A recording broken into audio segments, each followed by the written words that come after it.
for our organization. It's called Boulder EXO 2.0. We are here located in Boulder, Colorado. We have events, local events here. Actually, we supposed to have one yesterday, and we had to cancel last moment because of Oh, the venue, which is very sad. So we have kind of exopolitics, exoconsciousness, and exoculture. That's our theme. beautiful. And this is what we're doing: present, educate, and enlighten our community, and help everybody hopefully grow in a better ways. And that's so yeah.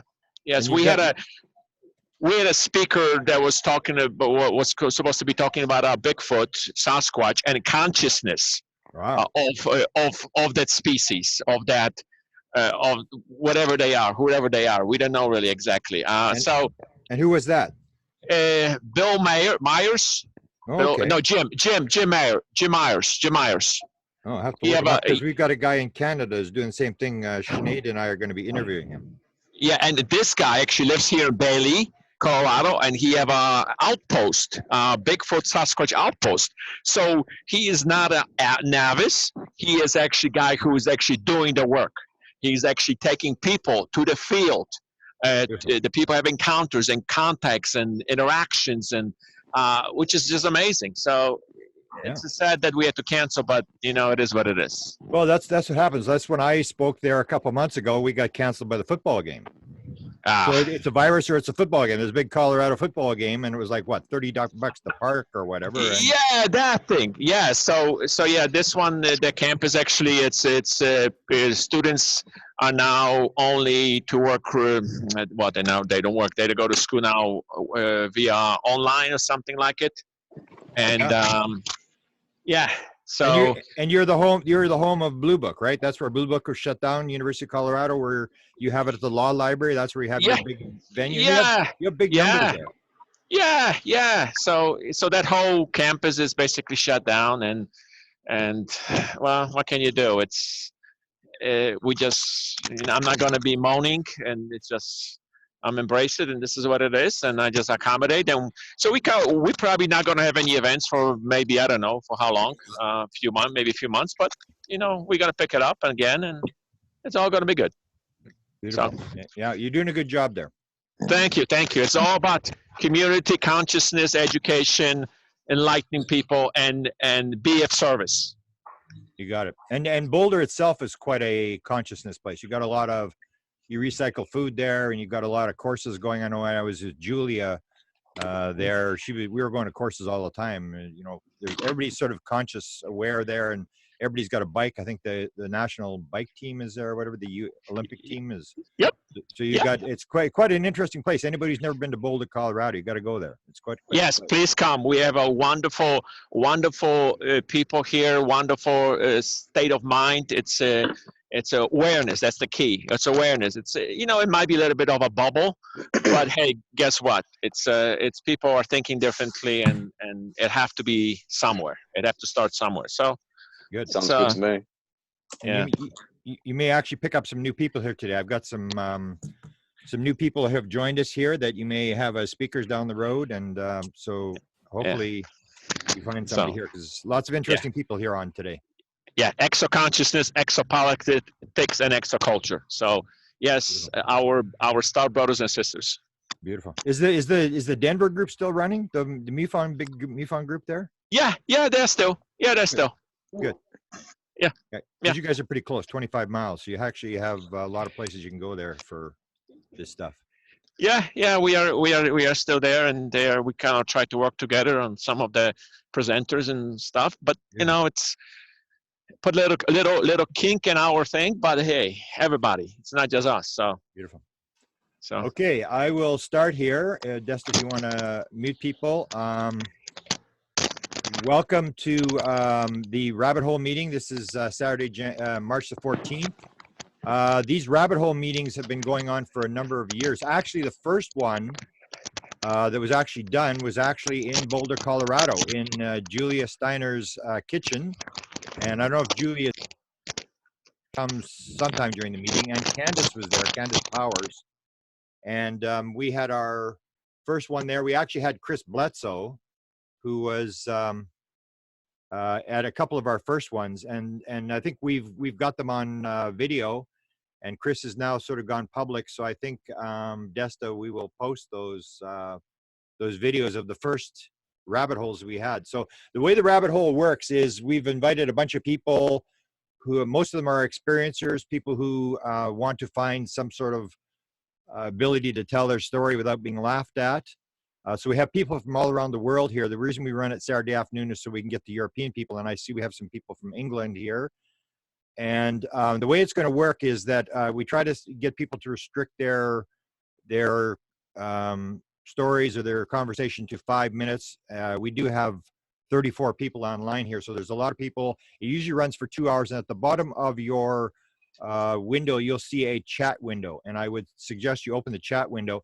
And what's going to happen is Desta Barnaby is my assistant here. She's in the background. You won't really see her, but she's running the show. So in the chat box, you can either send a message to everybody at the same time, or you can send a private message. So if you want to speak, I would suggest that you go to the chat box, go to the drop-down box at the bottom of it, and send a message to Desta that you would like to speak.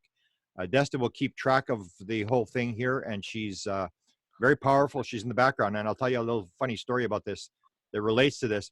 I just did about a month and a half ago, I was doing Ancient Aliens in Los Angeles, and it works the same way. The producer's the powerful guy in behind the scenes, and I remember I went on the set, and the guy that was on the set that was going to be running the set said, you got a different shirt? And he didn't like my shirt. So I said, okay. And so we got the 4 shirts I had, and he picked one of the shirts, and then I put the other shirt on, and then we go on the set, and then they contact the producer at the very last minute, or the owner or whatever, and they look at the set, and is there books in the background that are too shiny, or there's hot spots on the thing. And of course the producer comes back, I don't like his shirt, can you change the shirt? So okay, change the shirt again, and we hold these 3 shirts up, and then the producer picks one of the shirts, and I put that shirt on. Then they come back and say, have you got a suit jacket? And I go, no, I didn't have a suit jacket. You didn't tell me to bring a suit jacket. So in behind the scenes, you have these producers who are very powerful. And so I'm wearing my red shirt today. Is that okay, Desta? It's not gonna answer. Yes, red. If you look at the, I'm a big Michael Newton fan. There's been 35,000 regressions by Michael Newton and his students, and apparently in the spirit world, the highest color is mauve. So that's as close as I can get to mauve. So that's why I wear my red shirt. And so that's basically the game plan, how this thing works here. People will jump in, jump out. I really don't want to talk that much. I'm going to do a little sort of beginning thing here. And Desta, for anybody that knows Desta, she's just come out with a new book called Glimpse into Infinity. Desta does channeling. It's extremely good stuff.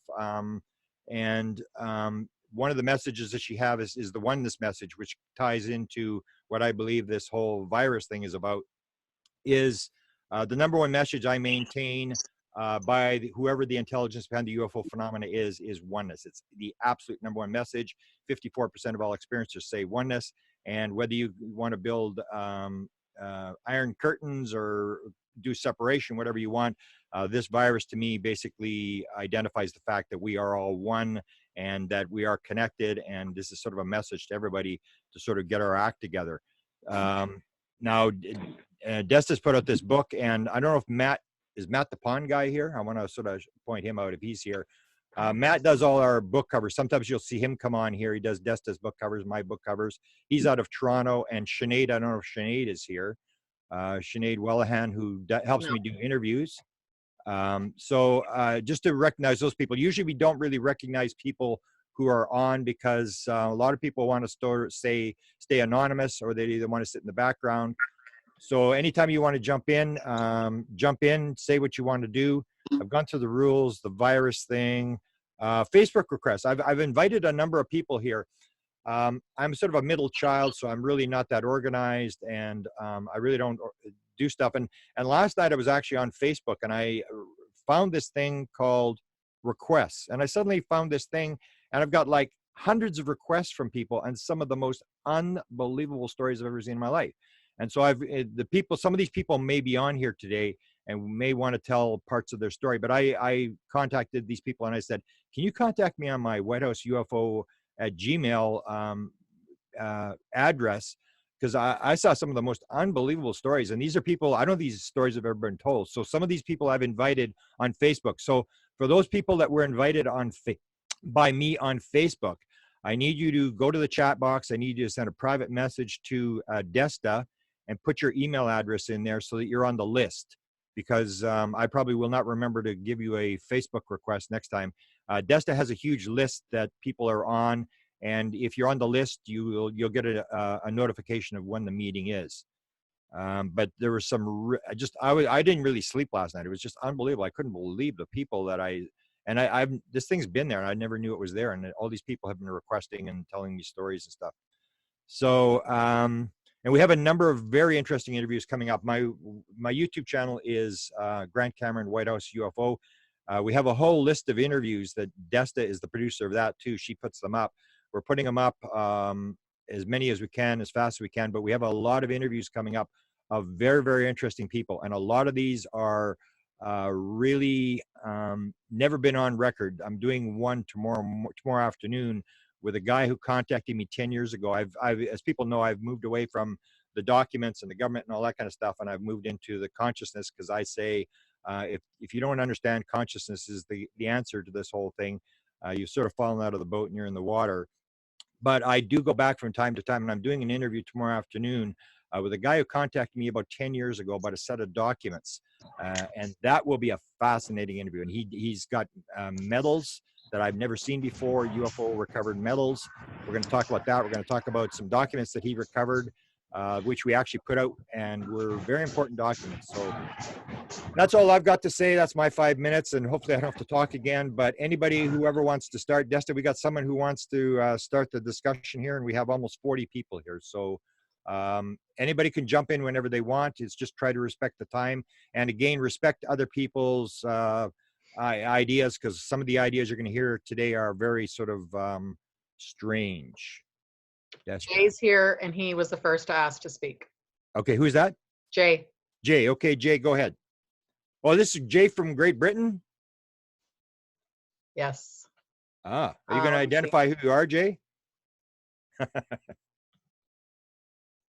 Let me see if, sorry, maybe he's unmuted. He said he was on his cell phone, so give me a sec. Okay. You're unmuted. Hey, there you go. You caught me while I was sorting my camera out. Hang on a sec, bear with me. There you go. Yeah, Are I'm you on gonna, my phone. Are you going to identify who you are? I just had Yes, you yeah. just did a long interview with me. I just sort of discovered, and I'll sort of point out to people, I call these guys the young guns, because the story is in the UFO community that everybody's like old as dirt, and there are no new people. So Jay is one of, I call these like the young gun guys. These are guys who know where to go on the internet. They know how to operate, and they're doing unbelievable work. So welcome, Jay. Thank you very much, Grant. I appreciate that. And hey, everyone. Yeah, so my name's Jay. I run a channel called Project Unity. I mainly operate on YouTube. I've started to use Twitter as well. The reason I created Project Unity was because I actually started having my own contact experiences after learning about CE5.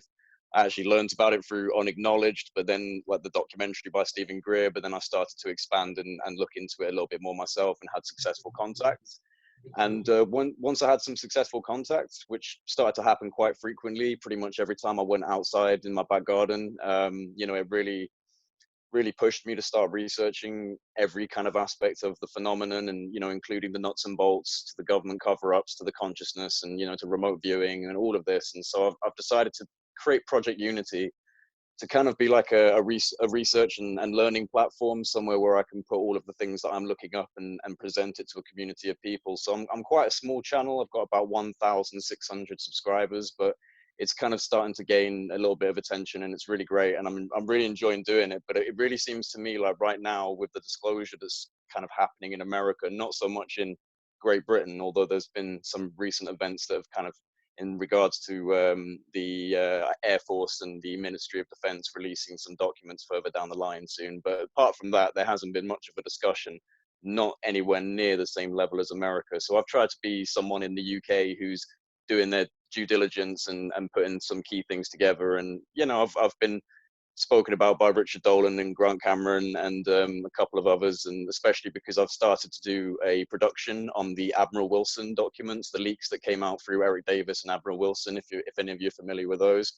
And I'm putting together, it's taking a little bit of time, but it will be done relatively soon, within the next month or so, putting together a production, basically going through the Admiral Wilson documents with a professional narration, reading through the actual script, you know, that they wrote down together, and hopefully that's going to turn out to be a really good production. But that got me a little bit of attention recently, which is the way I got involved with Grant Cameron and Richard Dolan and everyone else. But yeah, my whole goal really is to educate people as much as I can, as well as the fact that I'm still learning. I'm still absolutely learning about, you know, my own journey involved in this. But I understand that this is a consciousness conversation above all else, and that I've realized that through my own experiences. I've seen things that a few years ago I would never have believed were possible, but just through resonating at a pure state of consciousness and putting some love out, I've been shown some amazing things. I don't know if I've got time to really go into too many of my experiences, but I'll quickly finish off with the fact that one of the biggest experiences for me was I've had 4 encounters with orange orbs that have flown over my skies in different formations, like triangle formations and such. And one of the most notable events that happened to me was these 3 orange orbs flew down from the sky really high up, and they came down and hovered above my house and just kind of playfully bounced around for a while and then flew away up into the sky again. And I couldn't believe what I'd seen. And so I actually talk about that on my channel, but that was one of the biggest events that really caused me to want to do this. And so, yeah, that's me, Jay from Project Unity. You can check me out on YouTube, on Twitter, on Instagram. You can check me out on Facebook, but I'm not very active. I'm trying to be better, but it's a one-man team. It's just me doing it. And yeah, that's about it. So thank you very much. Wow. Yeah, thanks. And for people who haven't seen this, you did a little promo of your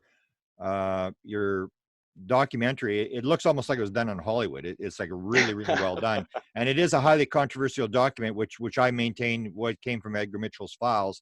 If this document is true, it tells you basically what's going on inside the US government and who knows. And Yeah, Jay yeah. is working on trying to put it together, because when you get a document, sometimes it sort of goes over people's heads. But when somebody does a documentary like this, it sort of brings it down to the people's level where you can understand the importance of what this document's all about. Exactly. Well, not many people like to pour through a document and read through really extensive documents. I mean, some people in the community, I mean, a lot of us are happy to pour through it, but a lot of people outside of the UFO community who aren't researching, who like to just sit down and watch something like Unacknowledged and other documentaries that got quite viral. I'm hoping that this will have the same effect, because it's a really profound area of, you know, it's a very niche area. It's a very small part of it, but if it can be blown open the way that it really should be, it's just really representative of what the US government has been up to for the past, you know, decades or so, because there's some real confirmations of unacknowledged special access programs and such. And I think it's worth more people knowing, way more people than just in the UFO community. It's one of those smoking guns, I think, that if it's presented well, you know, it could really cause some ripples. And there are some people working in the background who I can't mention right now who are really helping with that, and it's becoming a bit of a big deal. So it's a bit of a stress on me, but I'm doing my best, and I really think it will turn out well. That's the sort of the impressive part, that if people didn't hear, Jay, when this thing went public, some people started to pay attention, and that's sometimes what happens. So you may see some stuff coming out in the documentary that you didn't know before. I mean, it's kind of interesting. And we did an interview. We can maybe, as we go through here, when people aren't talking, you can go a little more into your experiences. And you and I had an interview the other day, and I think Yeah, you yeah, sort it of was a agree with brilliant me interview. that your life is not as random as people might think it is, when you suddenly get all these No. experiences and then you get dragged into this field. Yeah, well, the reality of synchronicities, when you start to kind of just pay attention to things, and I think when you just pay attention to your life, nothing particularly outrageous has to be happening in your life, but when you just pay attention to it, there are a lot of synchronicities that occur. And yeah, so I mean, it's at the end of the day, I do think this is all about trying to get us to understand our own awareness at a more profound level, and it does seem to be slowly getting to that point, and hopefully all of us can be a part of pushing that forward. Beautiful. It's an honor to have you on. Who's Honor to next, be here. Esther? Judy, Judy, go ahead. I'll probably have to unmute her too. Yeah. Okay. I got it. Thanks, Desta. Hi, everybody. My name is Judy, and I don't even know how to start this. So I believe that I have been part of the breeding program. It is always extremely difficult. There aren't many people who know this about me, And whenever I do try to talk about it, I have a lot of difficulty.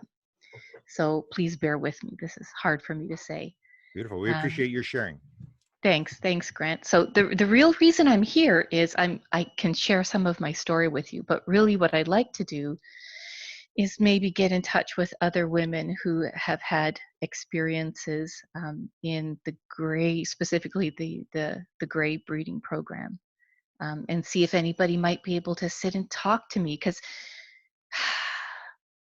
the things that I think that I remember are just crazy, right? Like every time, right? They're absolutely crazy. And, you know, I've told my husband a lot of the story, and he's like, "You're not crazy. This isn't crazy." But to me, it just sounds so like it's hard for me to believe. So Yeah. I think if I spoke to somebody and maybe heard somebody else's stories and, you know, sat with them. I've read, you know, John Mack's book. Yeah. I've heard a lot of stuff, and it sounds like the stuff that's happened to me. I can definitely put you in contact. There'll be some people on here who have those experiences, but I can directly link you up with some people that you can talk to who have had these same experiences. Great, thank you. I think too what happened. So a little bit about my story. When I was about 25, I met a random person that I met at work, and I got to know this person fairly well, and this person confirmed to me that I was an abductee. At the time, you know, this was like back in the late 80s, you know, early 90s. And, you know, talking about the breeding program was not something anybody ever did. You know, they don't even call it Yeah. the breeding program back then. Yeah. So he kind of helped me figure out how to fight back, how to stop it, how to protect myself. And it wasn't until this year that I came to realize that this guy's probably a hybrid, right? Like it's all kind of new big ideas that are opening up inside of me. Yeah. So yeah, it would be really nice to speak to somebody. Wow. And so have you got messages, or are you still just having the sort of the physical breeding type stuff? Are they So that talking to you? no, they're not. So and the abductions stopped when when I was 25, 26. So that was maybe 25 years ago. They stopped because this person taught me how to stop them, how to fight back, how to say no and stop the experiences.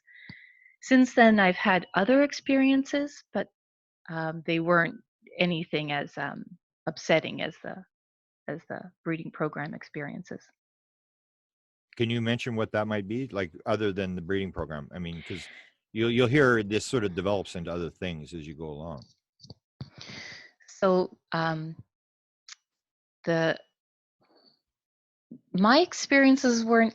Can I say they're conscious memories? Yeah. But they're fragmented. So it's more like volunteering to, be taken, and then you get, that, I don't know if anybody's ever experienced that giant vibration that happens, and then Yeah. you're gone somewhere, and then I'm just back. So I'm not really sure what's happened in between, but I don't come back with that terror or that worry that they're watching, or all the other stuff that goes along with it. Yeah, there'd be lots of people here. I know some people here. Anybody want to jump in and make a comment? Because there are other people. I know there are people who have gone through this. I have this also what she's talking. Bashar talk about this one. So if she wants, then I can talk about this as well. I also in the program, but in the other side. So if you want to talk, I can talk with you as well. Okay, thank you, Dennis. Thank you.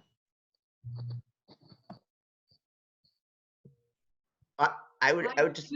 Oh, Oh, sorry. I was just go going to ahead, ask.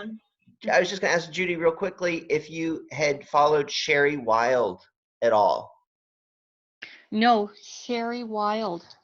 Yeah, she wrote The Forgotten Promise, and she has videos on YouTube, and she believes she's part of a breeding program. Mm-hmm. It's quite interesting, her experience. I'll send you the information. The other thing you can do with Sherry Wild is Sinead and I and Desta actually just interviewed her last week. She goes for 2 hours. You'll hear stuff she's never talked about before. They're actually going to put it into Hollywood in a 3-year series.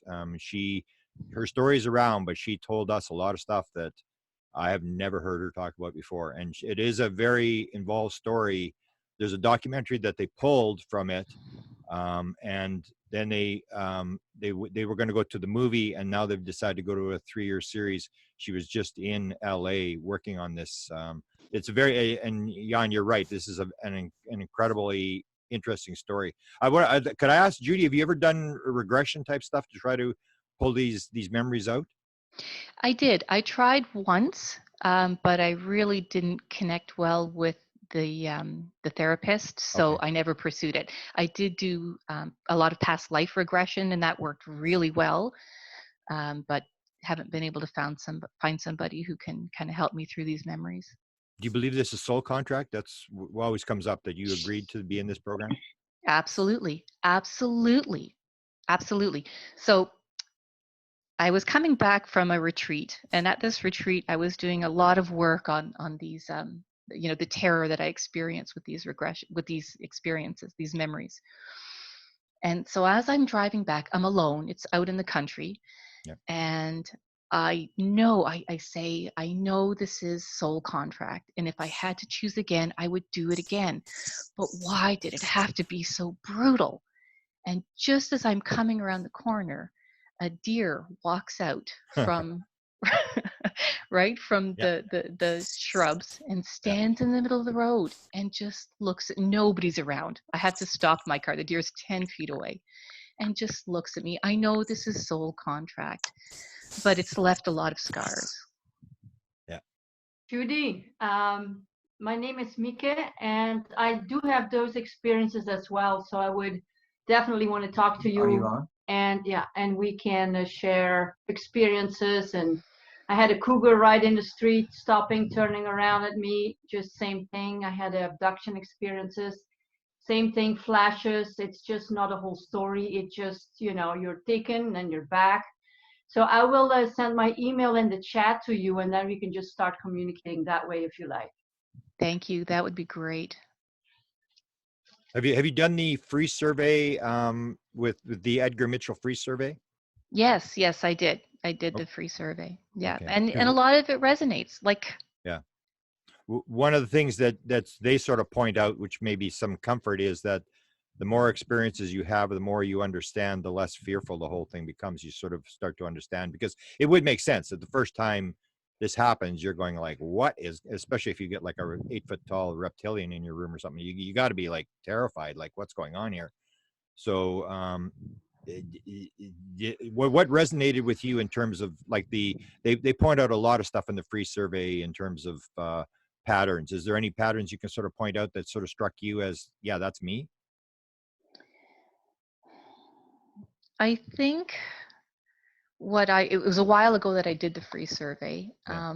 And unfortunately, I'm a research scientist. So, I spend a lot of time saying, I don't like the way they're phrasing this question. Well, yeah. But A lot of people said that. Yeah. What this idea of, and you guys have mentioned it today, this idea that the reason that these experiences happen to open us and just open us up to alternative realities. And everybody in my experiencers group has the same idea that these happen for a reason, and the reason is to open consciousness. Wow. Okay, beautiful.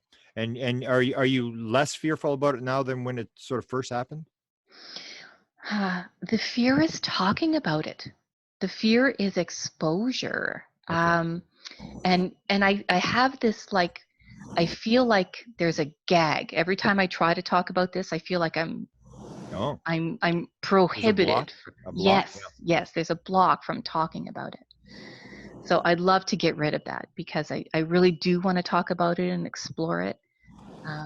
But there's I can send you some ideas. A lot of people have gone through that. How do you get past the block? I mean, there's a lot, it does seem to be with a lot of people, there's that block thing where they have, once they get past that, then it starts to open up.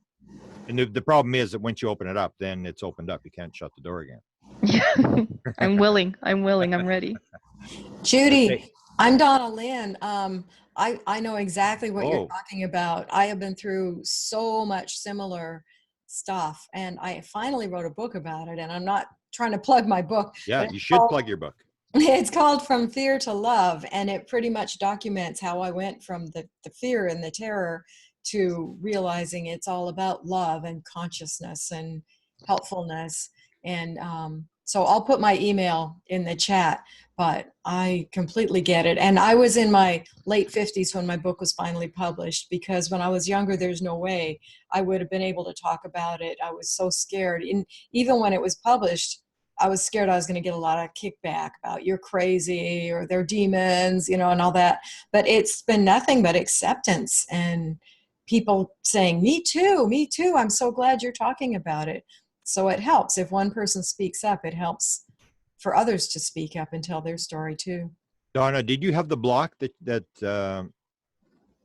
Judy's talking about? Not like a block put on me from the others, Yeah. but just kind of a self mute. Like I didn't want people to think I was crazy, and I had this image that I projected to the world, and I didn't want that to be tarnished. You know, oh, Donna's crazy. Yeah. So how were you able to resolve and finally go after what happened to you and deal with it? I think it was when my book got accepted for publication. I sent out the manuscript, and I was told to send it to Dolores Cannon's publisher. Yeah. Not realizing it's her daughters who run the publishing company. Yeah. And it took about a year. And when I got the email accepting my book for publication, I literally thought it was a joke. I thought somebody had intercepted the email and was playing with me. But no, they really liked it and they wanted to publish it. And since then, I've spoken at a couple of their conferences, which that's terrifying too, to get up in front of a group and tell them about this craziness. But it was so well accepted. And I've had so many people, it like, once you tell your story, then others feel free. It frees them up to tell their story because they don't feel or sound as crazy after hearing your story. So it's definitely a one-on-one kind of process, I think. Wow. We did an interview with you that they can probably find on my White House UFO YouTube channel. And is your lecture available from when you did Ozark, the Ozark? The UFO conference, they put the whole thing online. Just okay. You can just on YouTube, Donna Lynn UFO conference 2018, I believe it was. And I did the transformation conference in 2017, I believe, Ozark Mountain Publishing, Eureka Springs. But that's not the whole thing. They have sections of it. They have like 5 or 10 minutes at a time. Can I ask you a question? Because we're talking here about there's sort of a block and you're talking the physical, this breeding program thing. So you went through that. Was there a point in yours where it suddenly moved to messages and other things other than just straight physical breeding type stuff? Yes. Once you reach a certain age or a certain process where you're not so terrified anymore and you're not just a lab rat on the table with them taking your eggs. Once you realize there's a relationship with them and you're interconnecting with them on a deeper level and they know you, they know your feelings, they know your dreams, and they try to alleviate your pain, that kind of released the block for me where I was more accepting. And then we started more of a communication. And then, of course, as I got older, they weren't interested in the egg concept anymore, and it became more of a consciousness thing. But one of the beings actually told me, just like in 2015, not that long ago, she told me that they are geneticists, my team. I guess we each have a team that works with us, and that my team are geneticists, and they're primarily interested in the DNA of the planet Earth because it's so varied and so unique. And she's also interested in my DNA, she said, which confirmed that, yeah, I'm part of that breeding program. And I'm sure a lot of you are too. They're interested in our DNA, but I don't exactly know their reasons. Donna, can I ask you, because what you hear in the public literature and the free survey shows this, that the sort of the public view is that this is terrifying. This is, you know, people against their will, all this kind of stuff. But Mhm. you write, and your book title is, you know, From Fear to Love. Can you go through that scenario as to the other side of the story, that eventually people sort of find out that it has this to do with love, which the mainline media does not talk about this at all. So can you describe why your title was your title? Right. Fear sells. I mean, that's obvious with this new virus thing. Fear, fear, fear, keep the fear going. And it's easier to control people who are in fear too. You become very self-empowered when you realize that you are working hand in hand with these beings that are from other worlds and other realms, and they want to help us and they're positive. So, the main thing for me, I used to get really severe migraine headaches, just crippling. And the main being that interacts with me is a 7-foot tall praying mantis. So that's pretty terrifying. But he was always very gentle and never hurt me. And he would come, I'd be in bed suffering with this severe migraine, and he'd come and place his forearm or leg or whatever it is on my forehead, and immediately the pain would be gone, or I'd drop into a really deep sleep, and then when I woke up the pain was gone. And this happened multiple times, and I started thinking, you know, that was the only reason he came to visit that night. He was aware of me as an individual. He knew I was in pain. He wanted to alleviate the pain. So if they were really going to hurt us or kill us or eat us or whatever, they would have done that a long time ago, but instead he was actually coming to help me and comfort me. And I've had another one that comes and comforts me when I'm emotionally upset. So that kind of broke down the barriers a lot when I got that kind of kick in the head that, hey, they're not hurting me. And then when she told me that they're geneticists working with a DNA program, that explained why they did some of the medical stuff to me. So that took away the fear of that too. Beautiful. And then Croat also explained to me that it was, like you've said, a pre-birth agreement, because I said, why do you keep coming? Why have you terrorized me my whole life? And they said it was a pre-birth agreement, even though I don't remember it. It was. Wow. And Yeah. I want to ask you a question, because you talked about Croat. I mean, did they tell you they were actually aliens? Because that's the thing I'm working on right now, whether they have, like, sometimes they don't have any ears or mouth or sex organs, or it's almost like they can take on whatever form they want. So did you ever go through that with them as to exactly where you're from, and are you an alien and what's going on here, or are you sort of like a spirit world type thing? You think there's Yeah, Yeah. he's definitely a shapeshifter. He can change size and color and different things. And that's been a question for me too, because in the movies and stuff, they promote them as being from millions of light years away, but I get more that they're very close, like maybe more interdimensional, and that's why they care about the earth and what we're doing to it. And I've had beloved animals, dogs that have passed away, and they've come to me and shown me that the dogs are with them. And I've also had people write to me that have had near-death experiences that sound so much like the alien experiences that it does make me wonder if the other side is just very close, just maybe on a different vibrational level. And maybe that also is somewhere we go when we die. So and they've never told me, you know, they come from Orion or any other planet. They're very evasive about where they come from. They won't tell me directly. So Well, you've had that this makes sense. Sorry, Cameron. Go ahead, Judy. Yeah. Sorry, Grant.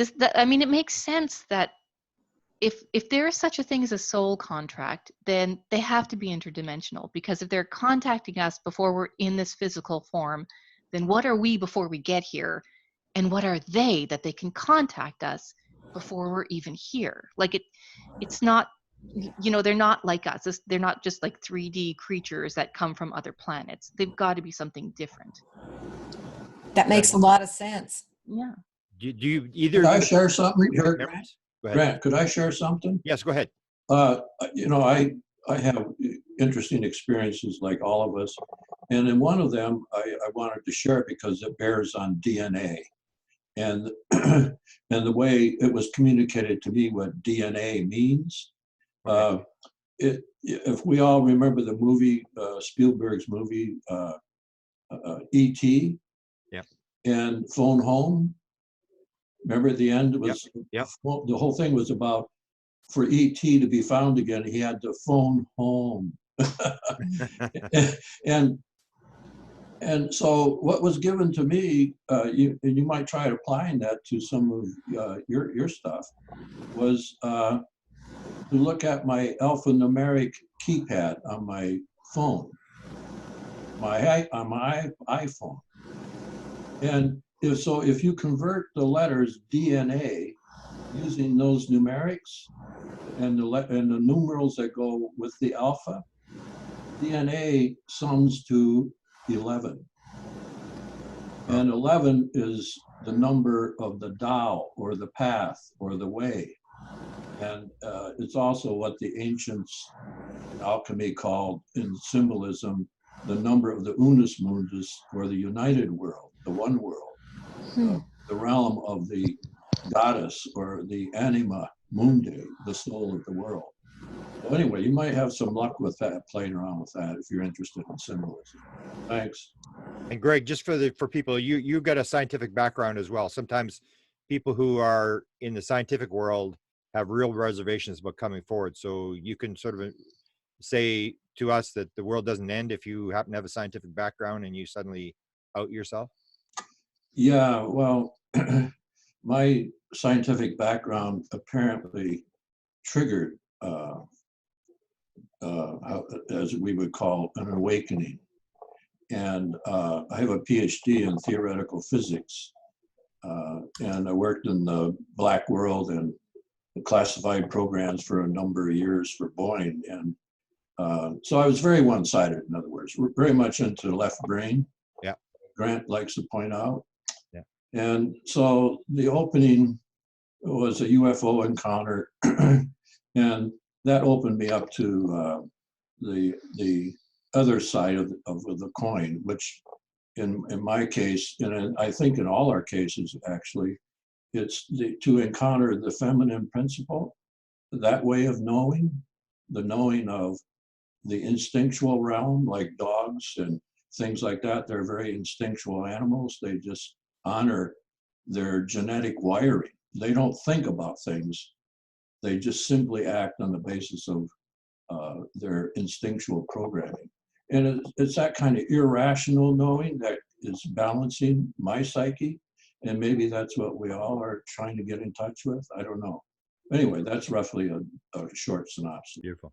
Anybody else have anything to add to Judy's questions about dealing with the grays and the program? Because I know there's other people who have dealt with the grays here as well. This is Debs. I have something I can say, Okay, if you go like. ahead. I came in late and I apologize, so I didn't hear all of So come and Judy's go. So you story. can come and go whenever you want. Right. I didn't hear all of it, but I did hear that she had some fears and stuff associated with her interactions. And I just wanted to say that as a lifelong,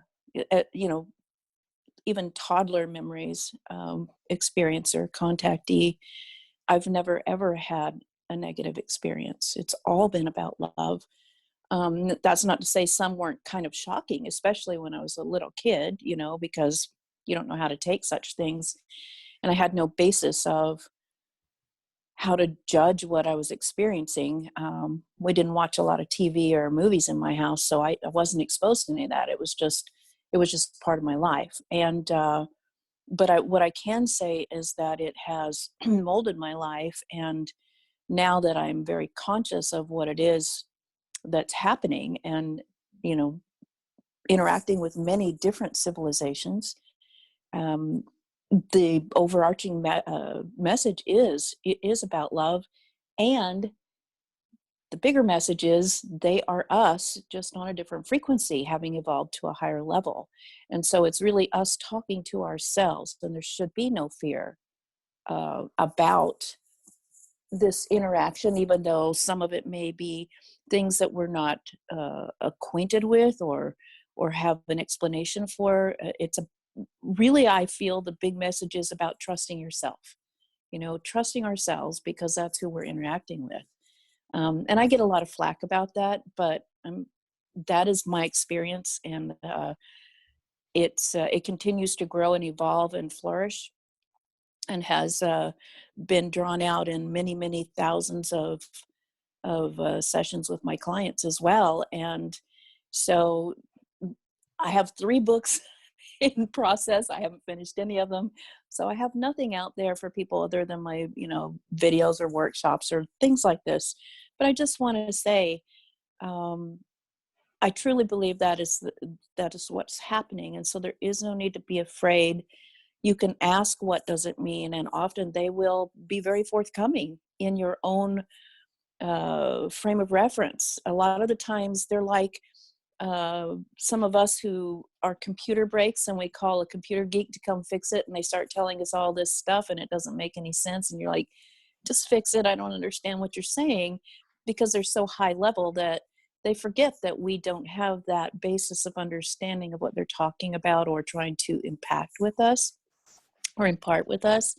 And often what I found is if we ask for clarification, we are given it in our own terms, but we have to remind them that they're a little bit higher up than we are often in their experience. So Judy and anyone else on here who have those feelings or have that question, I do this work all the time, and I'm happy to work with anyone. I'm at your service. I just want to put that out there.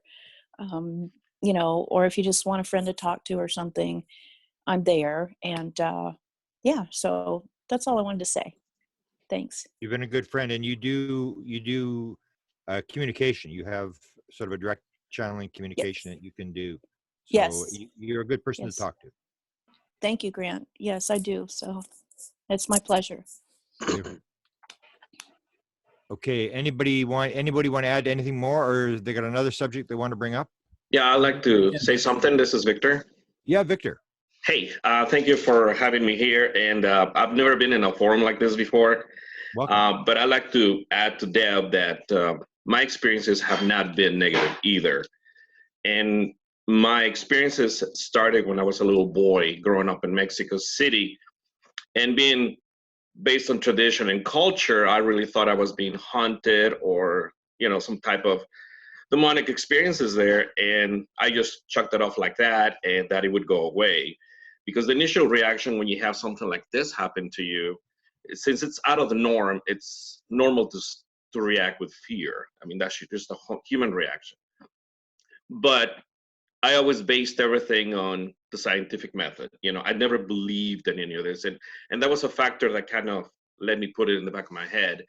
Then when I moved to the States, this experiences continued. I had missing time. So then my mom said, when you go to Mexico, we're going to see somebody. And I'm pretty sure you all know or are aware of healers in Mexico. Yeah. And I just did it to appease my mom. And I said, sure, I'll go. And this lady, I didn't have to tell her much. And she started telling me about my experiences. And that's when the shift happened, where I knew there's more to our reality that we can see. And this relationship with this lady turned out to be a long-term relationship, because after she told me that this visits or this missing time or these interactions with these entities that were not negative, they were meant to improve my life on earth. And when I went back to Mexico and I kind of processed all this, and I said, well, can you teach me what you do? Is there a possibility for me to do what you do? And I ended up spending 2 years with her. And in those 2 years, I was able to learn some techniques that she taught me on how to elevate my level of consciousness. And when time went on, I went to school and everything. And I realized that the point that I was in was, can we make contact, conscious contact with these beings?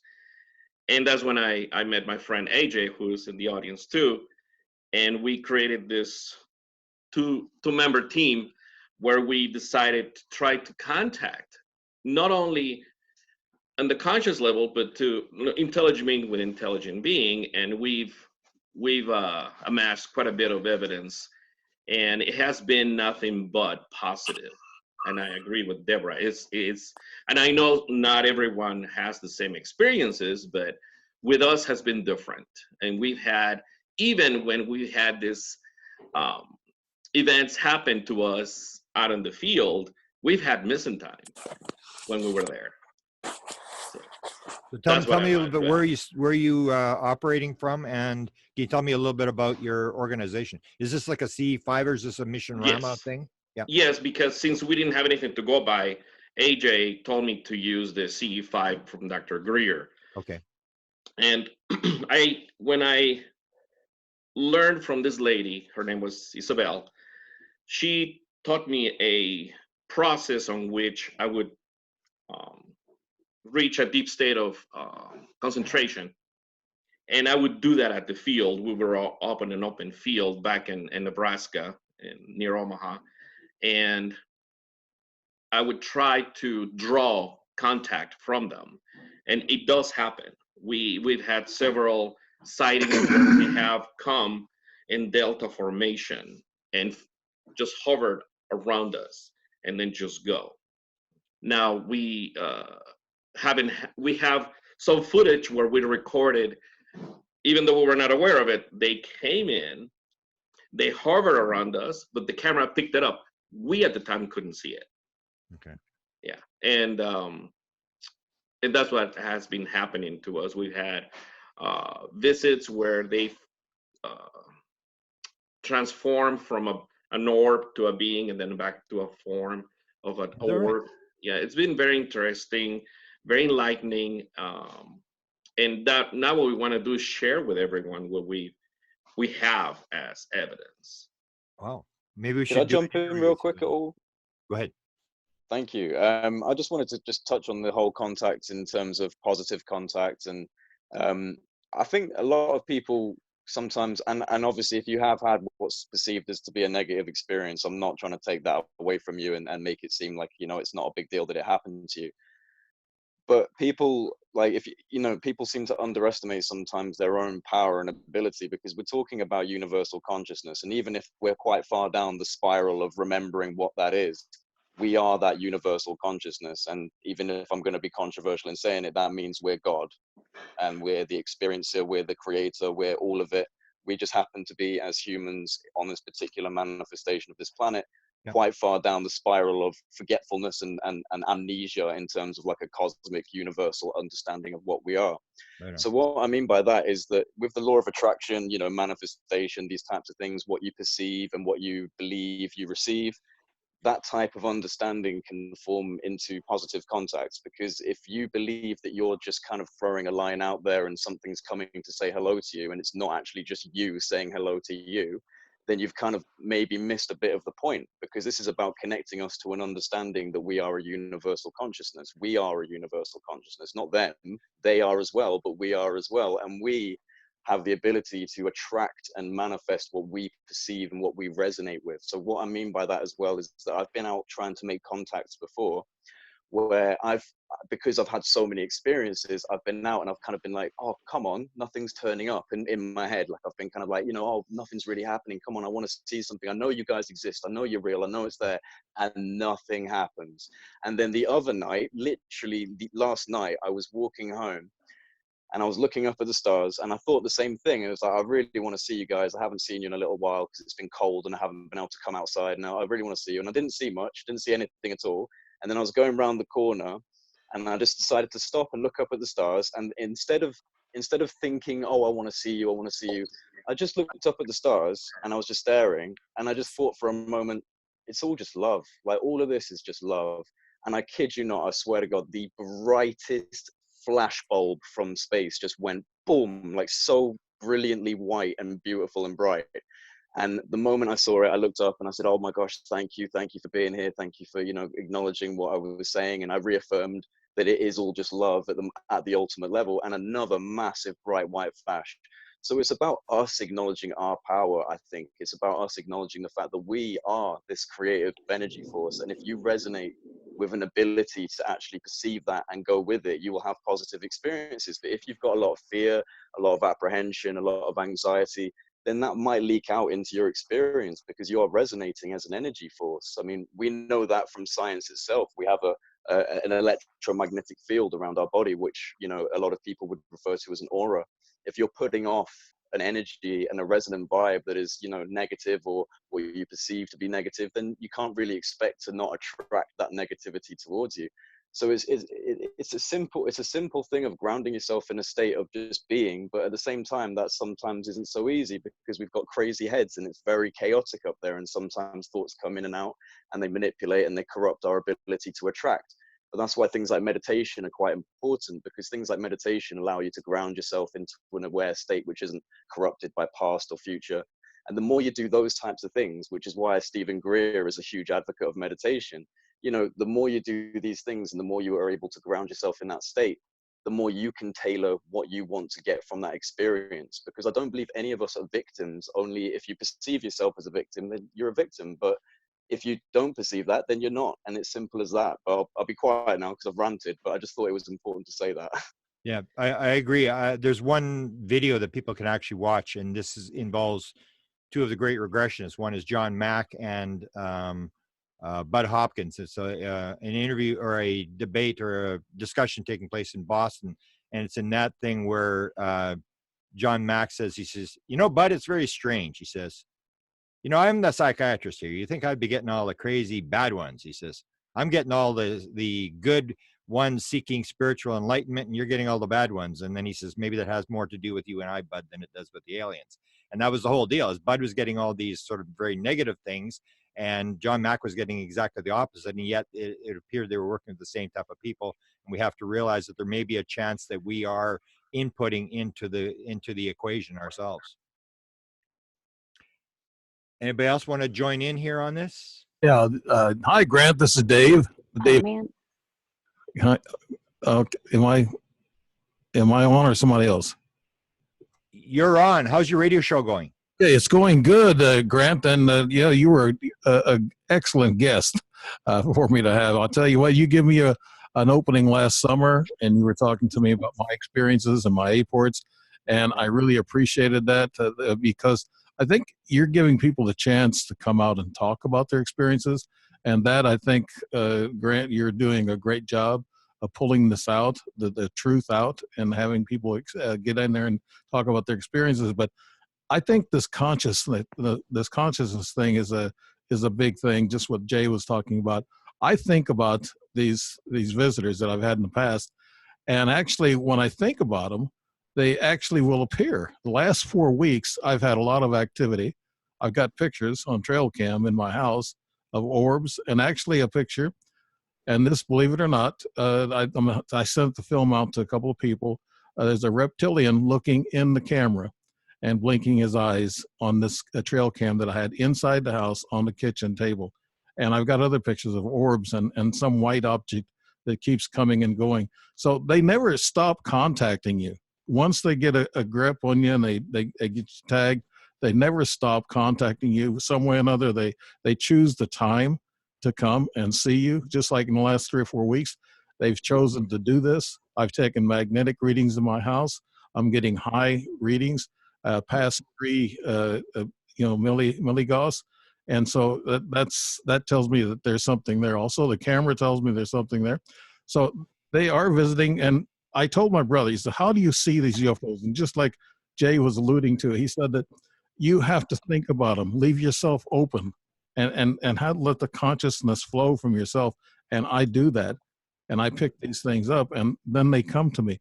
Yeah, they're scary when you first see them. Like I saw this picture on the camera, it scared me. But the problem of it is, I get over that scare because I'm used to it. Yeah, we all have a little bit of apprehension when we go into something that we don't know anything about, the unknown, like these ETs, whatever they're up to. But I agree also with the person who talked earlier that actually they're checking our DNA and they're keeping track of us, and they're going through those types of physical motions, but they're also checking out our consciousness. And we're slowly developing, like you say, Grant, into this consciousness thing. And that's the nuts and bolts of the whole thing. It's not the actual physical thing that you go through. With me, I've been through a lot of experiences, but it's the consciousness trying to grasp what is going on and how to keep a connection with them. And yes, I've had all good, I guess, contacts. I haven't had anything that hurt me, nothing that was evil that I know of. So, and the contacts right now are still going on. I got a picture just yesterday of some white a shadow person. It was actually glowing with the infrared camera. But I've got, and I wrote you, Grant, an email talking about maybe sending you some of these pictures and some of the film. And so I have sent them out. Daryl Sims, I sent a video out to him, but I want somebody to proof these videos and somebody to go through them. But what I'm seeing on these things, they made contact me 3 or 4 weeks ago, and I keep wondering why now. It's been about a 8-year gap between 09 to 2012, and now they're contacting me again. So it's kind of hard to tell. You got the radio show. What tell people what your radio show is called and where what night? Okay, it's K-Core Radio. It's out of Las Vegas, and my show is called The Strange Truth. And I just had my last interview with Terry Lovelace, and he has a fantastic story. And we went through that whole story, and it was really a fantastic story. I really enjoyed talking to him about that. And his book is doing well. So he's just a really straight stand-up guy. I enjoy that. I've had Grant. Grant was on my first show, and I thought to myself, "Wow, what an opening! What an opening to have Grant Cameron on my show." And I appreciate that, Grant. That's a nice favor you give to me. It was an honor to be on, and you helped me out with the apports. I got down the apport thing where all this stuff started to appear, and you had a lot of bizarre apports. So I appreciate you sharing that stuff with me. Right. But I have to agree with a lot of the guests that are here about the consciousness and nothing evil happening to them. I feel the same way. I've had actual real conscious things happen to me. I've had some regressions of some of the abductions I've had. They're slow in coming, but once you get one, grasp it, remember it, write it down, and then keep track of all these regressions you get, because they come to you slowly in bits and pieces. That's just like my visitors now. The camera shows a head coming into the shot and then backing off real quick. And it's like they know the camera's there, but they walk past 2 sensors and they walk past my door and they're in my house. So it's kind of scary in a way, but they don't bother me. That's I agree with Jay and the other people talking about, they don't bother you. I feel like they're actually protecting me, like a guardian angel maybe. I don't know. Beautiful. Well, if anybody's got some expertise at video, maybe Jay or somebody else, we can pass on your stuff for input as to what you're picking up on camera. Yeah, a nice I guess the person that's into the photo and the video cleaning up, yeah, if you wanted to send it over to my email, which is projectunitycontact@gmail.com. I'd be happy to have a look at what you've got and see if I can, kind of find anything else about it for you. Okay. I have a question for Dave. Go ahead. Was the picture of the being, was it solid or was it transparent?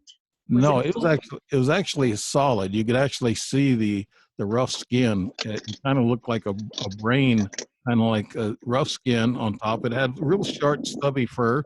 It was really black hair, stubby, and then it raised its face up, and then it went. It finally raised its face up, and I saw a glimpse of the eye. It blinked twice, and it had a goldish eye. That's the color that I caught in it. The video needs to be cleaned up, of course, because it had its face right directly into the camera. So I did do some enhancement of it. And I sent that enhancement out to Daryl, and I was trying to get a hold of Grant so I can send it to him, but he's been really busy. So I thought maybe, well, okay, I wanted to give Grant a shot or ask him how to get these things cleaned up. But I went to Daryl, and he got the download last night, so maybe he'll take a look at it. Yeah, I would like to see that. Yeah, once it's cleaned up and verified, I think I will have that put out and published, whatever. And I have orbs coming out of the wall. I have other like the Michelin man standing next to the camera, going up the steps and they're concentric circles, and I think it's a uniform. Actually, they're rings around the uniform. That's why they call it Michelin Man. He was going up my steps. He got 2 or 3 steps up, and then he looked back over the wall into the camera, and then his head disappeared, and he went upstairs where I was sleeping. Can you get into the Michelin Man? One of the big government people has the Michelin Man. Can you describe? Because this is the first time I've heard of it outside the government. Okay, there was I was talking to Joe Palermo. He's a buddy of mine. He's out of Missouri. He was a field investigator for MUFON, and he does a lot of this looking at films and things of that nature. And I sent him to him, and he was the one who told me. He confirmed that. Of course, I'm looking at pictures that are biased in a position, so I sent them out to other people like Joe or another friend of mine, Ed Smith. They take a look at them and they examine them. They go over them. And then they send me back their impression of the films. Well, Joe Palermo was the one who brought up the Michelin Man to me. I didn't even think about it. I didn't really know. But on the right side of the camera, you see this where that's half of this body. It's got the rings around it and it's white. Of course, it's infrared, so it's going to shoot white in the room. And then it just shows him walking up the stairs. And Joe told me, he said, Dave, you don't know about the Michelin Man? I said, no, I don't. And he said he interviewed a colonel. He was an I guess, Air Force guy, and he talked about Michelin Man that dressed in a white uniform that had rings around it. It kind of reminds you of that Tuscaloosa thing with these 2 guys in 1976.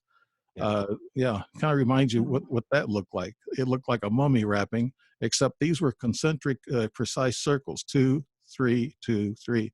And I know it wasn't me. So this thing has appeared several times. I think it's a nice ET, but I think the other one that looked at my camera, he gave a kind of a really dirty look into the camera, like saying, okay, I'm here. And he was a reptilian type. And then Joe told me that was reptilian also. Then my buddies also wrote back to me and said, that's a reptilian, Dave. That's not a gray. I was calling it a gray, but I'm getting outside people taking a look at my films and pictures because, like I said, you can be biased and you have to be scientific about it and then go through and try to prove things. Okay, Jay's going to work on it for us. Okay. I have something to say while we're on this subject. Sure, go ahead, because I Aurora. was kind of going to go into a different area, but he started it. So I told you about the orb that I filmed before, and I have some more pictures of close-ups of this orb as it was moving up the TV screen. It was kind of dark, but you know, I worked on these to try to get it. But I was more interested, Grant, in an interview you did with a Kevin Lee, and I think Walter's here, yeah. Yeah, Walter's here. I saw him on the thing there, and this ectoplasm that you were talking about. And I'm just wondering if maybe that's what I filmed. So I'm going to share these pictures real quick. Okay. Because I'm not familiar that much with ectoplasm, but Walter would be an expert. He'll comment once you show the photos. Walter is okay, hold on one second. somewhat of an expert, I guess.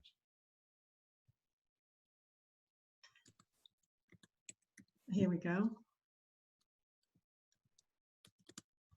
Can you see what's on there right now? Can you see this? Yes, we can see it now. Yeah. Okay. Okay. So let's see how I get to the next picture. Okay, so this is a close-up still shot from the video. I used Camtasia Studio to zoom in as this thing was moving up the TV screen and over the TV screen. And as it moved, it was morphing into all these shapes. So this is one of the pictures, and then this next picture. We just got the thumbnails. Have you got it exposed? Can people see the thumbnails or the actual? Because to me, it just looks like thumbnails. Oh, it looks like a thumbnail? Yeah, there's about 12 pictures on the. Oh, okay. Hold on. Shoot. We should see what's on your screen if you. Yeah, hold on a minute. Because I see it as a big picture on my screen. Oh, no. Oh, let me try this. How's that? No, I'm still, anybody else see the photo? No, it's still a Okay. page of little thumbnails. Yeah, it's just thumbnails. There's 16 Okay, thumbnails on there. hold on a second. I just, I'm gonna guys, try I just something different. and it's okay. Let me see if I can just, no, it's not gonna let I've me do just that. tapped on it, guys, and it's worked. What's that? I just tapped on the photo itself, Aurora, and that came up as a. Oh, you tapped on it yourself. Yes, I did. But I am on a mobile, so I don't know if that makes any difference. Yeah, that's working for me too. Oh, wow. Can you see it now? No, I Yes. still can't. No. Okay. Well, here we go. Here we go. Something's happening here. No. Oh, you've turned it off. Oh, well, it's still on those little, I don't know how to get the big picture. When I click on it, it pulls it up big on my screen, but you're not seeing that. Yeah, so you double click it and it doesn't make it big on our screen. Okay, Brad is saying you have to drop it into a Dropbox. So, Brad, if you can send a message to Aurora and tell her how to do this, we'll do this next meeting because it appears it's not going to do it. You got to put it in a Dropbox. But can we get Walter? Walter, can you step in and talk about ectoplasm, because that's sort of the interviews I'm sort of doing now, is this physical mediumship and the connection between physical mediumship and the UFO. And we had the mention there of dogs and cats and stuff being shown.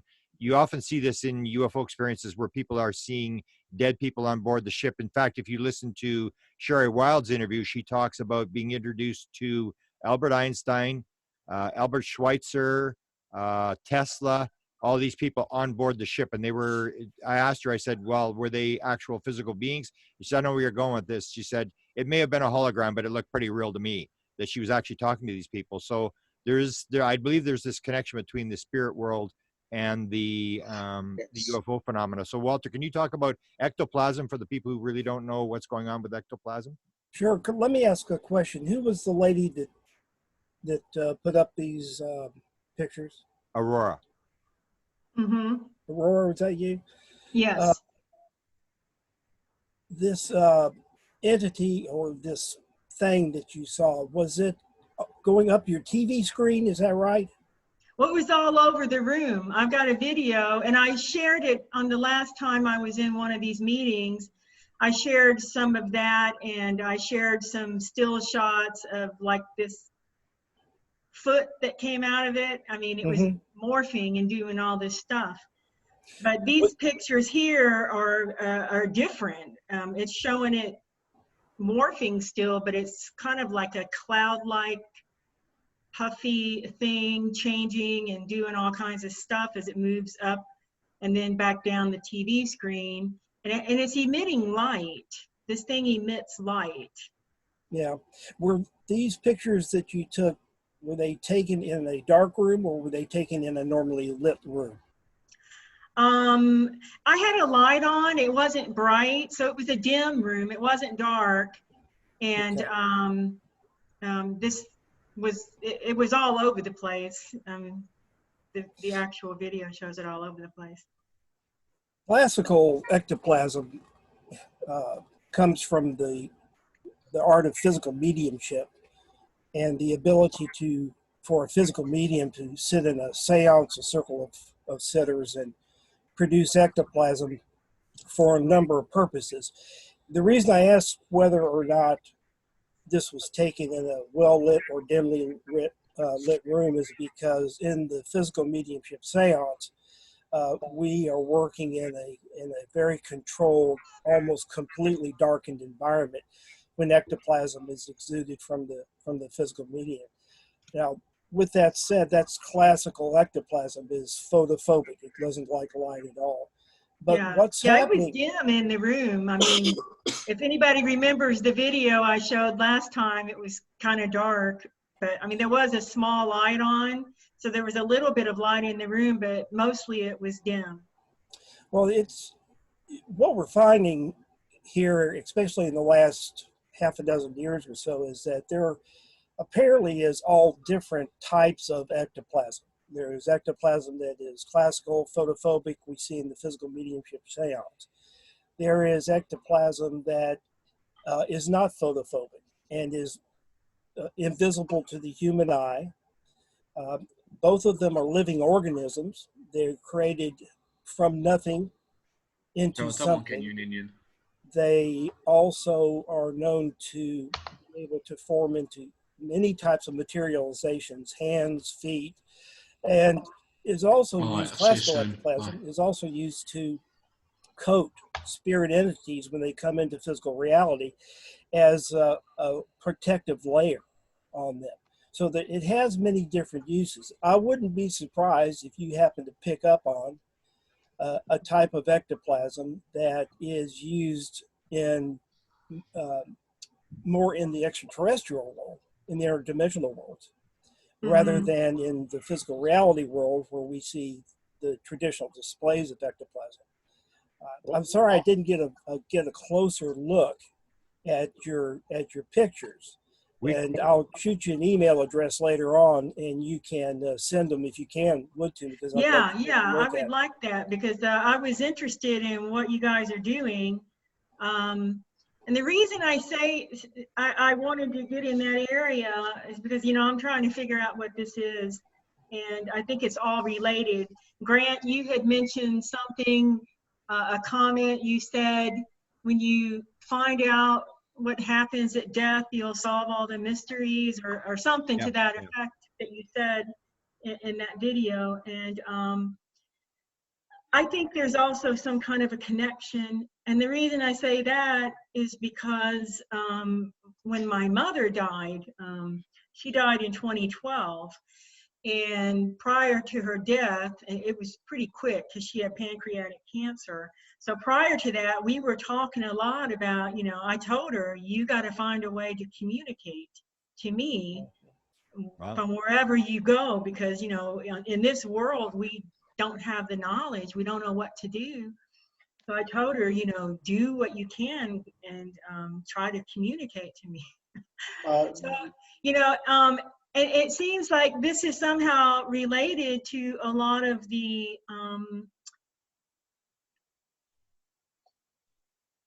abduction stuff that has happened to me, the communications that I'm having on these recording sessions I've done with whatever's communicating to me. And the reason I say this is because it referred to me once, or more than once actually. It called me by name, but a name that only my mother ever called me. Wow. Nobody else in my life ever has referred to me by this name, which is part of my name. And Grant, you know my real name. I don't use it on here. But only my mother ever called me that in my entire life. And this thing called me that. So I think somehow that my mother is maybe in contact with something. I don't know. You know, I haven't talked about this part before. Desta and I will be posting an interview shortly with a guy by the name of Ron Johnson, and he's also going to be coming on the Winnipeg UFO group. He mentions two things that are absolute slam dunks that prove that there's a connection between the spirit world and the UFO world. One of the things he mentions is he has 36 out-of-body experiences, and he believes that the beings are allowing him to do this. He goes into the spirit world, and he's with his mother 3 times in the spirit world. And he says she takes him to a house or a building, and she said, when you die, you're going to come and you're going to get a room in this building. And he says he goes into the building, and he suddenly realizes it's way bigger on the inside of the building than it is on the outside. That's exactly what Chris Bledsoe said about a UFO. He went inside the UFO and he was shocked. It was way bigger on the inside, and he went and looked on the outside and it was small. He looked inside, it was big, exactly the same thing. And the other thing that Ron described was that his mother had taken him in this building to a table that had crystals on them, and that each of the crystals was a certain person that you could look at your life, all your past lives and stuff. And he actually saw one from his dog, and he saw how the dog had died by looking at this crystal. And you look at the crystal at a certain angle, and you see your past, you see it like in a 3D. That's exactly what's described by Dr. Michael Newton, by people who are in the spirit world. And it's also described in a 1988 UFO documentary, one of the rumored stories in that, and that was a rumored story that the CIA put that documentary out to put material. And the guy who's now Richard Doty was on there describing, he said, the most spectacular thing I saw was the aliens had a crystal that they had showed to the U.S. government, and the crystal, you looked at it at a certain angle, and you could see the past history of the world, and they actually showed the American government the crucifixion of Jesus Christ. So you see these parallels. There's nobody could make this stuff up, and you see these parallels between the spirit world and the UFO world. Mm-hmm. Well, I think so. And weird things have been happening in the past few days. Since I saw that video, it's been on my mind constantly. And I'm referring to the interview you did with Walter and that Kevin Lee. And then I keep looking at these pictures and wondering what this is, you know. So it's been in my mind, like on my mind a lot. And then a few days ago, it's like something's trying to get my attention.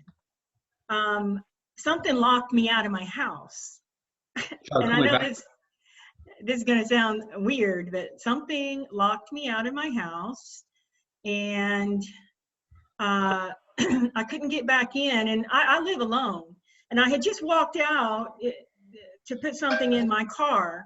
Right. And when I got everything put in the car, I came to walk back in, and I couldn't get in.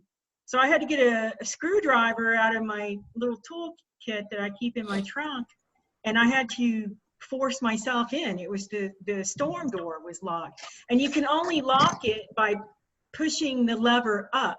So it couldn't have fallen down and be locked. You know what I'm saying? Yeah. It had to be pushed up, and it was in the up position, like something pushed it up.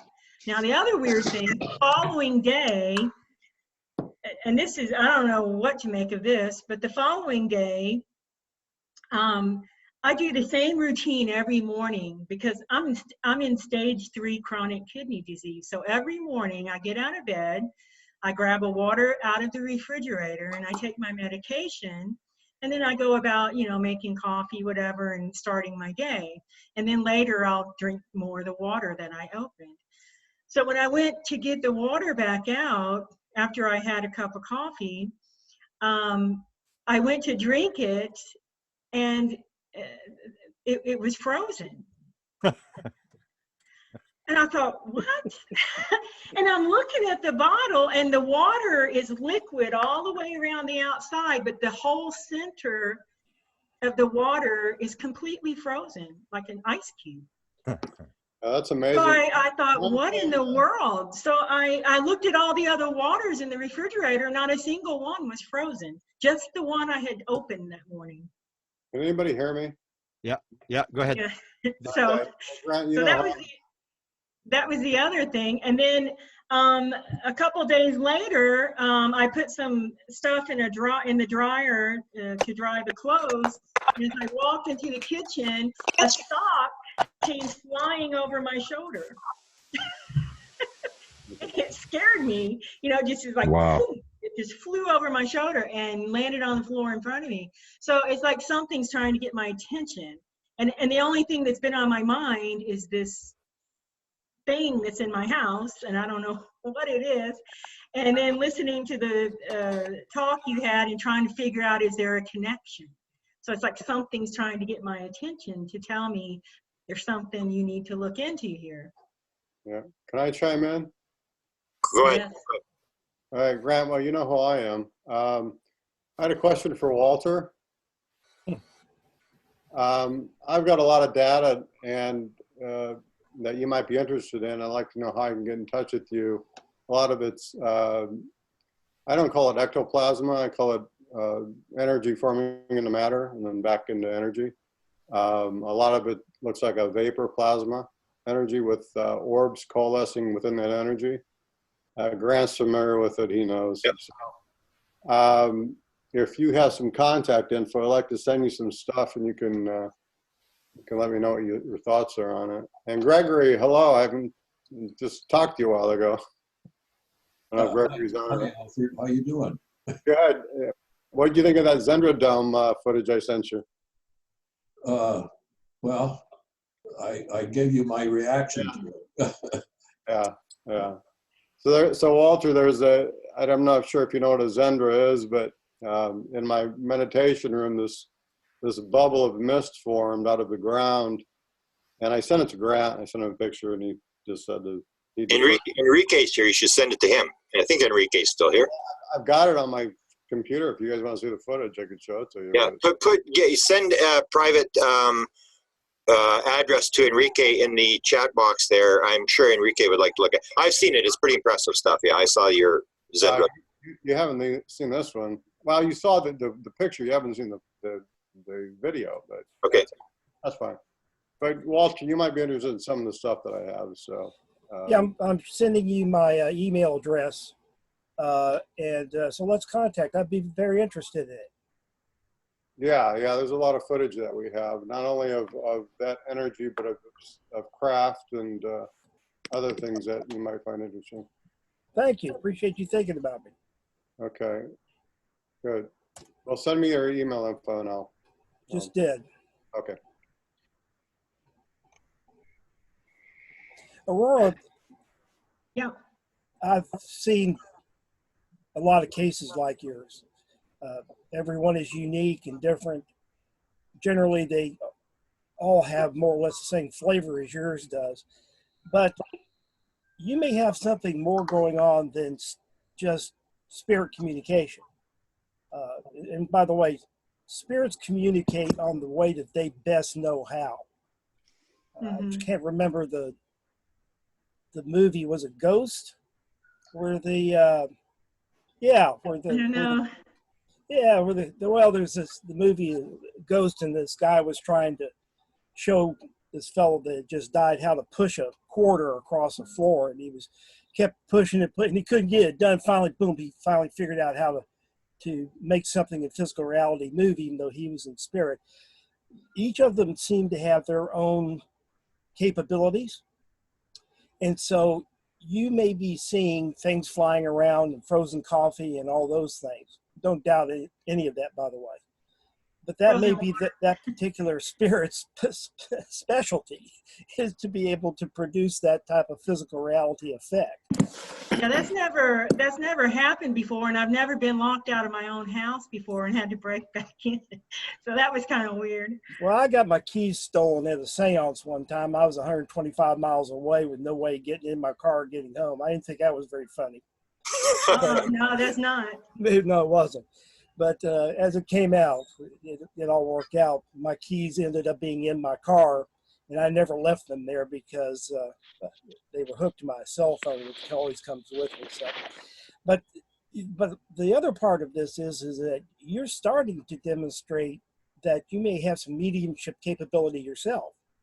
And what part I wasn't going to get into all that, but yeah, I think I attract weird stuff in. Well, I think, the types of things that I'm hearing from you usually requires a bridging connection between spirit and physical reality. You may be finding that these things will increase. You may find that you will learn how to control them. You may even find that you may be able to learn how to manifest them. But stick with it and live without fear. Yeah, I'm not afraid of it. When a lot of stuff happened in the past with all the other ET stuff and beings and all that, I was afraid in the beginning, but I got over that. And I think that's been part of the experience, is getting over fear, because you can't move forward if you're afraid.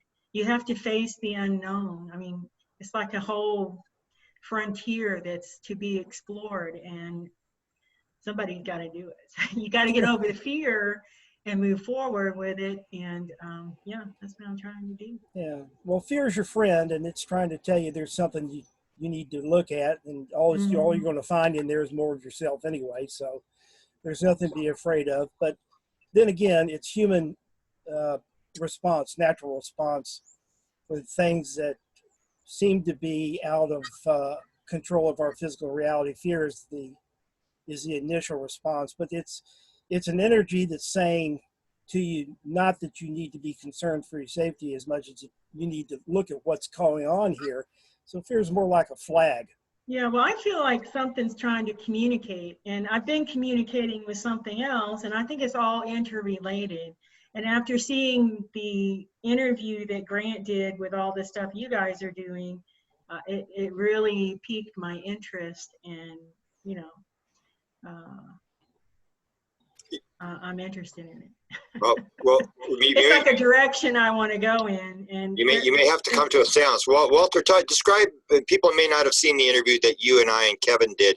Maybe describe the importance of physical mediumship and how you think it might tie into the UFO world. Yeah.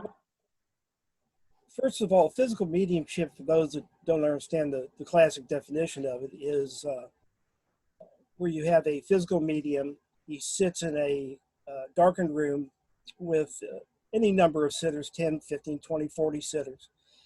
Lights are turned out, and the medium becomes a bridge for phenomenon activity and for spirit communication. So in the physical mediumship seance, as opposed to, say, a mental mediumship platform work, where there is a discarnate, a dead person talking through a mental medium to an individual who is related to that discarnate individual. That's a one- and two-way communication. But physical mediumship is based more upon the phenomenon, spirit showing its power, its ability to levitate and move objects without any visible force, to bring through direct voice and indirect voice individuals who bring messages. Sometimes those messages come from family and friends that have passed over, usually not. So the evidentiality that you're getting, or for instance, and having that spirit entity know your very special name, is a highly evidential form of mediumship itself, because the reason that name came to you is to prove a point and to prove the existence of that person on the other side. But well, that's that name. That's from the recording sessions I've done in the past with a being that identifies itself as number 4, and I think it's alien, and that's what I refer to it. And yeah, it calls me by my name multiple times, and I have this recorded. It's actually recorded. Well, we're starting to see more and more extraterrestrial communication in the physical mediumship seance activity. Yeah, I'm interested in that. Yeah, which has typically been in the past almost entirely spirit communication. But now we are getting materialized extraterrestrials coming through. We're getting voices that have an extraterrestrial sound to them coming through. We have messages coming by direct voice through individuals that claim themselves to be extraterrestrials. It's a frequency soup out there, to be quite honest with you. Oh yeah, there's some interesting things I've discovered just studying this video and the frame by frames. There's some strange stuff going on, but that's I don't want to get into all that right now. Did you you want me to send you my email, or did you send me your email already? I'll send it to you right now. Okay, thank you. Grant, a couple people want to jump in here too. Joanna and Hazel. Oh, sorry. Hi. Oh, Diane, sorry. Oh, sorry. Is that okay for me to have a quick? Yeah, Joanna, and then Hazel's next. Okay, so just a quick one. Grant, I don't know if you got the information I sent you probably some months ago now, which was a series of photographs done from the 1800s to the early 1900s of the Society for Psychical Research here in the UK with Sir Walter Crooks, I think it is, and some other people like that, and with Katie King, and who was manifesting via ectoplasm an entire blood and flesh person, a woman. And the guy, one of the people there were scientists and doctors, were taking her pulse. And this is all documented, and I have some photographs of that I took. I think it's on the internet, and I think, Grant, those ages ago. Probably won't remember that, Grant, but anyway, I did. And then some years ago, when I was doing my theatre stint, I went to see a lady in Glasgow called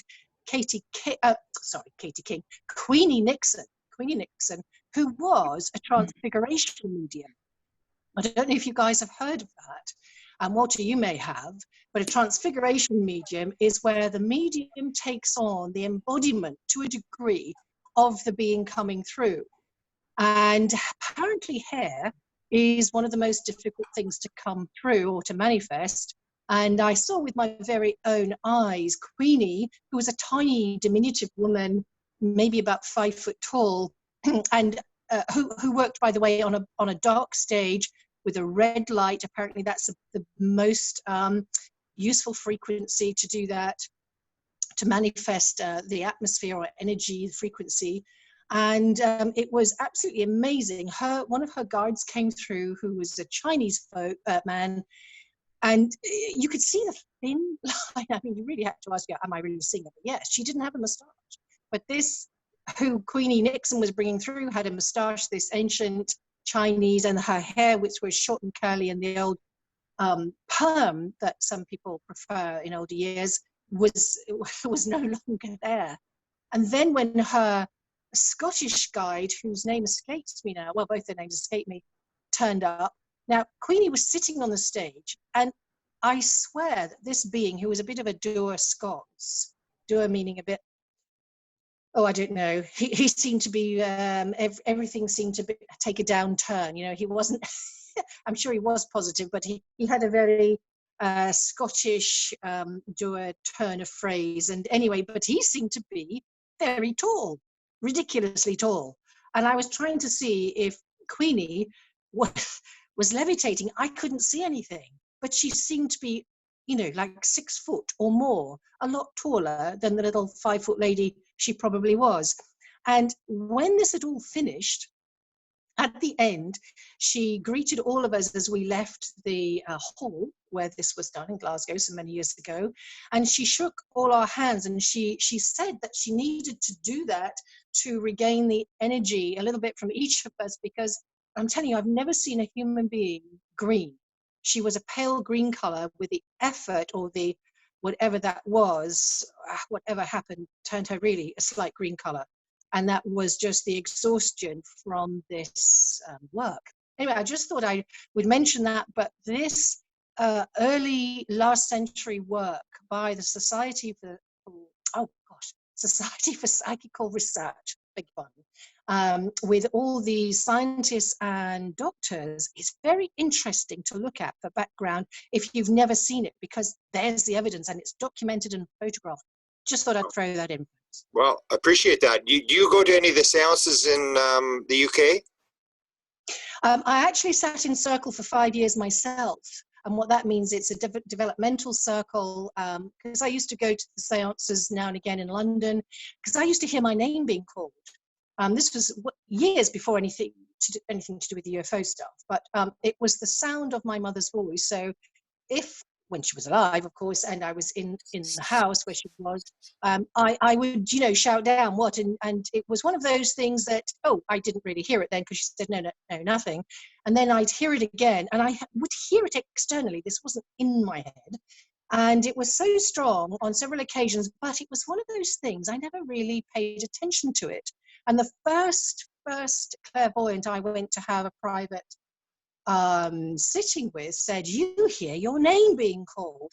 Well, I was astonished, because the moment she said it, I knew.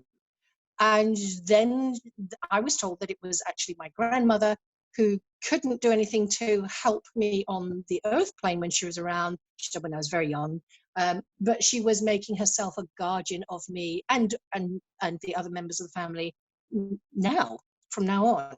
And since that time, I've never heard my name being called again either. It was like they were trying to get my attention. So I don't go now, but I sat in circle for 5 years, and that was very interesting. So I had quite a bit of experience of developmental work on a mediumship level, though I don't consider myself a medium at all, but sensitive, perhaps. Wow, very cool. That was a closed circle, the same people showing up every week? No, it was an open circle, and that was a bit problematical. A closed circle, for people who don't know, is where there is just the same people turning up every time, and there is a degree of safety in that, because you get to know the energies and frequencies of everybody, and yes, other layers of things can come through, but generally it's pretty safe. Now, when you have an open circle, it means you know, people are invited, they're not walking in off the street. However, they may never have sat in circle before. I mean, like myself, but they may have entity incursion, they may have other things going on a deep level, which such a beginner's kind of general circle will not be well equipped to cope with. And an example of that is one of the women, a new visitor to the circle, suddenly became extremely fearful. I can't remember the circumstance of what she was seeing and what happened to her, but it unnerved her so much. She became truly, truly hysterical to the point of great concern for me. But we were at the end of the meeting, and the guy who was running the circle just got up and left. And I was able to see that this woman was shattered open, her solar plexus. I don't know if anybody kind of would know what I'm talking about, but anyway, one of her energy centers was blown open. It was like a bomb had exploded there. And I thought, if she goes out like this, she is in danger of getting attachments left, right, and center. And the mental illness element, it's a strong one, and it could come in and balance her, because she was clearly very kicked off center by whatever it was that I can't recall that she had it, but it was very dramatic.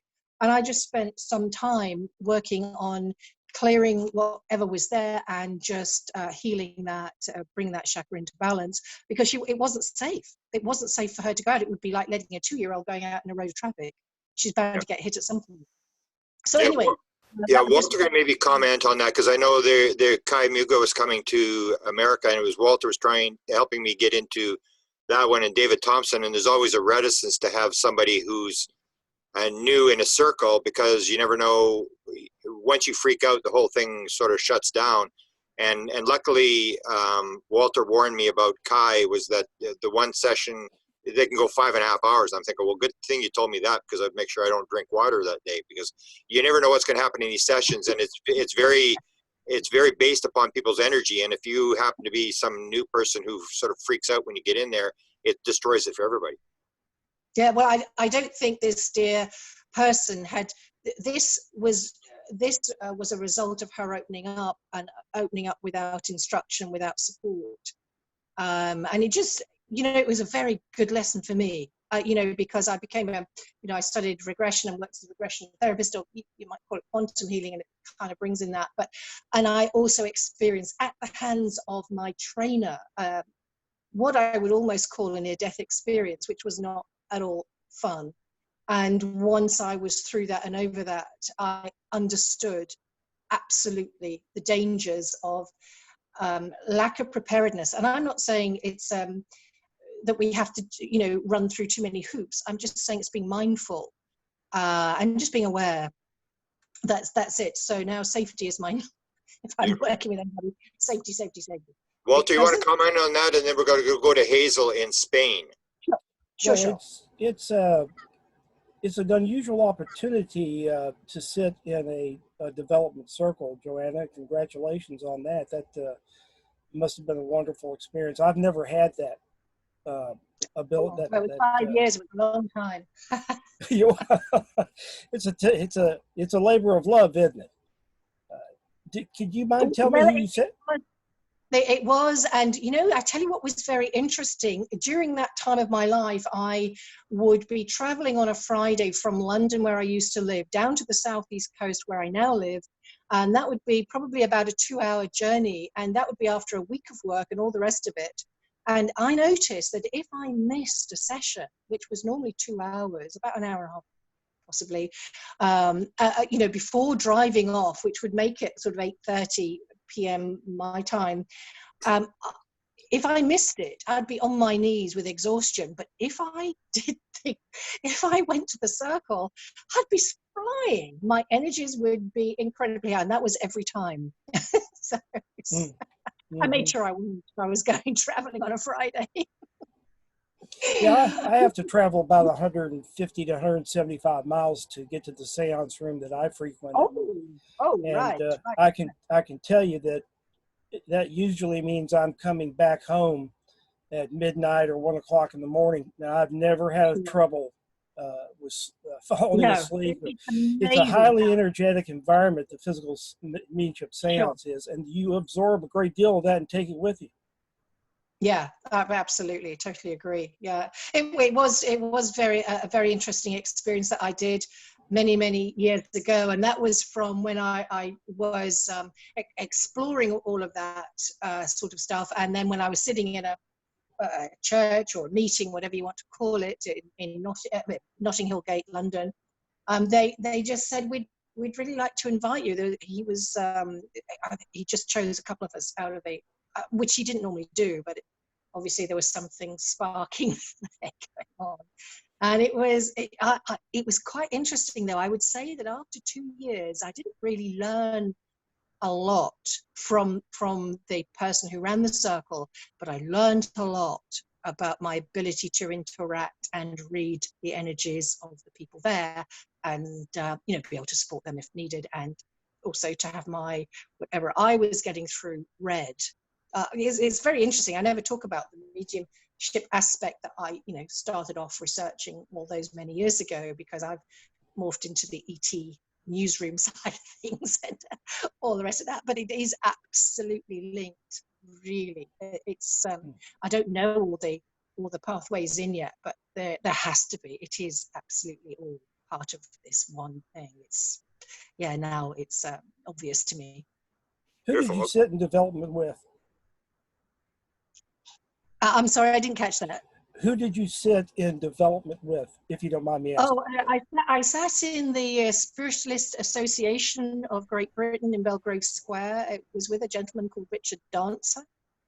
Yeah, he was the lead all the time. And I think it's great, you know, when you think, when I had to do some healing or rescue work with that poor lady, I was really, you know, thinking that he wasn't really very skilled or very good, but you know what, it wasn't that. He was giving me a lesson in how to work with emergencies. Because I had one or two of my own in my life, psychic emergencies that I had to deal with, and wow, I'm very glad for the lesson. Beautiful. Okay, let's go to Hazel in Spain. Good evening, Grant. Good evening, everybody. Good evening, Hazel. I was a bit late because I couldn't get through. Oh, okay. I don't know what the problem was. Well, we're glad you're back. We're glad you're here. Thank you. I'm not sure if it was last week at the last rabbit hole or the one before that. It may have been Walter mentioned something about clothes being on backwards. Yes. Now, when I was a lot younger, oh, I've got a flash up saying internet wafty. When I was a lot younger, oh good. I woke up, well, I didn't wake up. I was calling out for my auntie because I could hear her coming up the stairs. And you know, when you've got family members, you know their sound, and you know the sound your housemates. So I'm calling out to my auntie, there's something wrong, there's something wrong. She's come in, and I said to her, I can't move. She said, what do you mean you can't move? I said, I cannot move. I said, I can wriggle, but I can't move. So she pulled the quilt back to have a look to see what the problem was. And my pajama jacket was on through the arms, my legs were through the arms of my pajama jacket.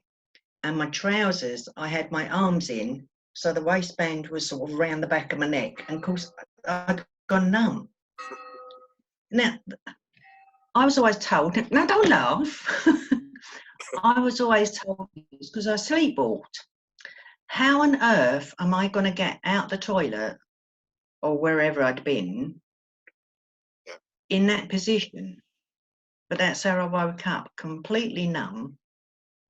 And it's all sort of clicking into place because I've always thought I was sleepwalking because that's what everyone told me. Oh, she sleepwalked again. Wow. So there's, lots of sleepwalking going on. I invited a guy. Walter can talk about David Thompson in a second, but I actually had a guy, I invited him today. He's actually from Winnipeg here. This is the guy who had the orb that came into his body, and he got this like a cure of a huge tumor on the side of his neck. instantly disappeared. He filmed this whole thing. I remember him talking about his clothes being inside out and backwards. So I actually contacted him maybe 3 weeks ago after our meeting, and I said, Jimmy, you remember telling me? And he actually sent me photographs of these clothes inside out and backwards. And I always think it's like the theory of wow, where they and Walter can comment about this with the spirits is they're just trying to show you, no, this isn't a dream. We're trying to contact you. They want it to be really weird because you're not going to forget it. You're not going to think, well, I just sleptwalked and I put the clothes on backwards. It's like, no, somebody did this to me. You know for a fact that this is somebody outside of yourself. Exactly. And because of the age group thing, you don't tend to sort of mull it over so much and try and work it out. As I said before, as you get older, you start to put pieces together. I wouldn't have been able to have walked, let alone got back onto my bed. Well, And I'm glad you told that story. so many, Walter, yeah, can you there's talk about another David one Thompson? with Yeah, where my story came from was through the seance I sat with David Thompson, and what is considered a consummate trick by the spirit world is the ability to do dematerializations and materializations, and in fact, that's what the whole clothes swapping thing is. In the case of David Thompson, we actually took his cardigan sweater and zip tied it together so that not only did he have buttons, but it was zip tied. And he goes in the cabinet, and 2 hours later, they drop him back out in the middle of the floor, and he's got his cardigan sweater on backwards, zip tied together. And in order to do that, they had to dematerialize the zip ties, dematerialize the sweater. They had to do more or less the same thing with you. And then rematerialize it in its new position. And that's why it's considered such a major feat or a top 5 physical phenomena for them to swap these clothes on you. And Grant, when you said this is the factor of wow, the theory of wow, that's exactly what I was thinking about. This is just so typical of, look and see what we can do. Aren't we smart and aren't we strong? And what they're also trying to do is reflect the fact that these are capabilities that we all have if we just wanted to drop our belief systems and understand that if we put the time, the effort in, we could get the same things done. But that's quite a story. I have not heard of one except the one that Grant had talked about outside the seance room where they had done the clothes swaps in one night. And I'm sorry for laughing, but the image that comes up in your head, you've got your arms through the legs, and it's just I'm sorry, I got a chuckle on that. So. I know I laugh about it now anyway. I mean, they've had, I used to go around the house turning anything that was electrical, the radio, my mum's ham slicer, the food blender, and then somebody would come down and go, what the bloody hell is going on? Oh, she's sleepwalking. Why would I be interested in electrics? I've taken a donkey home. Apparently I was sleepwalking, but I took a donkey home. Oh, don't even go there. Wonderful. Yeah, that's it. And then again, you have the crossover between what you think is a UFO type phenomena and the physical mediumship. And that's what I'm starting to notice is when you start looking very carefully at both, you see the same thing happening in both phenomena, which indicates maybe the underlying phenomena is the same thing. It just maybe has a different mask as to the way it's showing itself. Well, one thing that I can say for sure on that, Grant, is that it's individual to the particular spirit and their relationship with the spirit realm and the extraterrestrial realm. I have actually asked this question to David Thompson's spirit control, the MC of his seance. His name is William, and I asked him the question during a seance. I said, what do you know of the extraterrestrial world? And he gave me a somewhat generic answer by saying, well, there's lots of planets and universes, creation is infinite, blah, blah, blah. And then he said, but, I've never personally had an encounter with an extraterrestrial. So, you know, here you have a spirit who isn't intermixing with the extraterrestrial frequency. You have spirits who obviously are intermixing with the extraterrestrial frequency. And it lends me to one of my favorite sayings, which is, if you want to know about ET, ask ET. And if you want to know about spirit, ask ET. Because it seems like they've got a better handle in this frequency soup of experiences and how things work mechanically and operatively. Thanks for that. Yeah. Well, you know, and I'd say too, Jacques Vallée said the phenomena is psychic, and he was talking about ET phenomena, mostly, I'm sure, but also just all phenomena. And if we're looking at moving from fear to love, it seems that the experiencers have, some have had all positive. They clearly don't need to learn that lesson, but a lot of us have had, including myself, both negative and positive experiences. And in the overcoming of that, somehow in transmuting that for ourselves, it helps the planet. It helps humanity to not only be more accepting of the unknown and move to a different level of understanding about, you know, what life is, what humanity is, but also greater discernment so that we can check ourselves as well in the process. I mean, I've had a lot of experiences and over my lifetime, and this is kind of what I'm coming to, is that yeah, it is about consciousness, and it's all included, because the bottom line is, if humanity is going to evolve, we're going to have to become more accepting and of you know what is, firstly, but also to become more conscious about how we deal with that and how we treat our fellow humans in the process. I mean, just looking at what's going on right now in the country and in the world, the polarization that's happening. You know, we experiences can be kind of a catalyst for you know, the rest of the planet, and how we deal with the unknown and how we deal with difference. You know, I mean, if you look at ET being different on many occasions, to integrate that into what's the same rather than what's different. And yeah, anyway, I'm rambling. So Beautiful. there you go.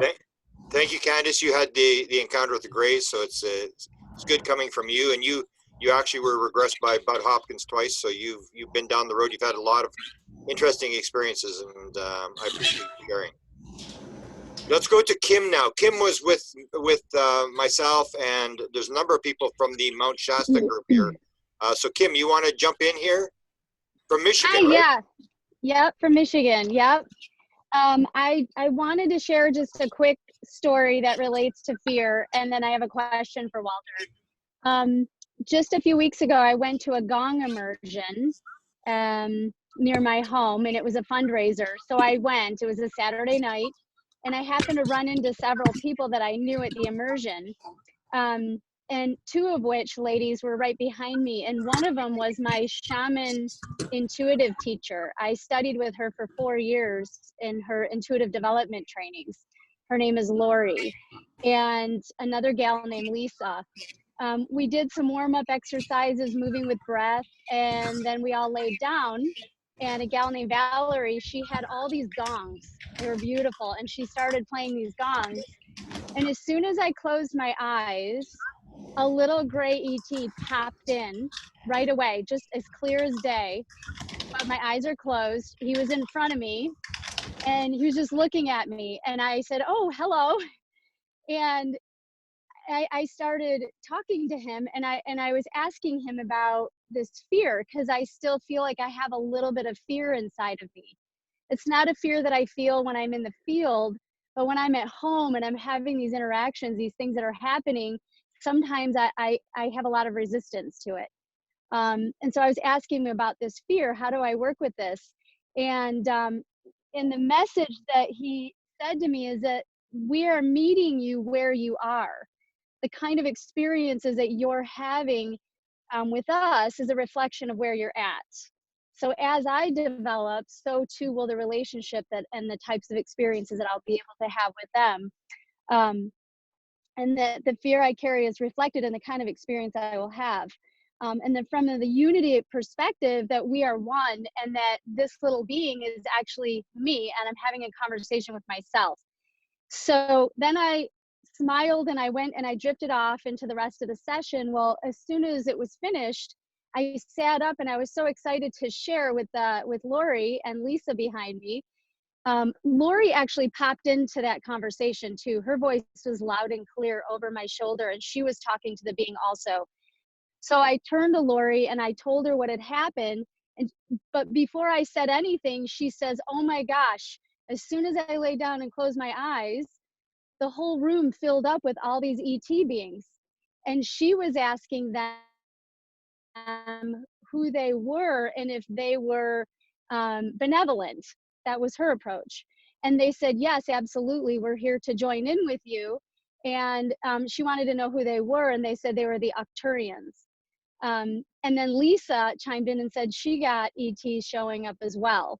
So it was kind of fun. It was exciting validation that I had this experience. And then there was other people in the room that were having them as well. It was sweet. But, and then the other thing was with Walter, I have a question for you. I was wondering what your thoughts were about the apps. There's these ghost apps that you can get on your phone, and you can have spirit talk on them. They actually will say words, and they're gauging the electromagnetic frequencies in the area, I'm thinking. But there's a group of us, Marcel included, we'll go out at night in the warmer months, and we go out to different parks, and we go walking in the woods. And we walk around and we take photographs and we communicate and we hug trees and we do all this stuff out there, looking to make some sort of contact. And one of the people that we go with has this app, and it'll speak to us. It'll give us words. And it said my name before, which I found fascinating. And I don't know what that's about, or if you had put any credence into that sort of thing. Oh yes, matter of fact, I've done the spirit box routine and I've seen the app and used it before. We have a local cemetery down the road that we like to go haunt around in. It's just fun. I mean, yeah. we do it not from communication purposes as much, even though it is a way to communicate. But we just do it because it's fun. It's fun to hear your name. It's fun to hear. You can have some communication with spirits around the cemeteries, especially how did you die, and they'll tell you they drowned. These are very clear messages. I don't think there's any doubt that that's exactly what it is. It is one of the types of spirit communication that I think as we go along, we'll see less and less of as it becomes easier and easier for them to communicate with us in a much more direct fashion, even without mediumship at all. And I expect that to happen fairly quickly. But no, Kim, I put a lot of vitality and a lot of credence into those things. And if nothing else, they're just a whole heck of a lot of fun. Tromp around in the dark and, you know, stub your toes on tombstones. And, you know. Yeah, that's wonderful. Thank you. It looks like Stacy wants to chime in on this conversation.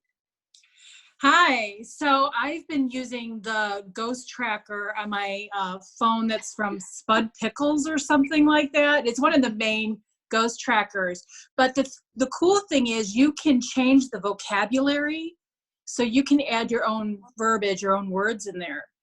And so I have things like go outside, look up, and think terms. I'm making terms, sentences that I put in there.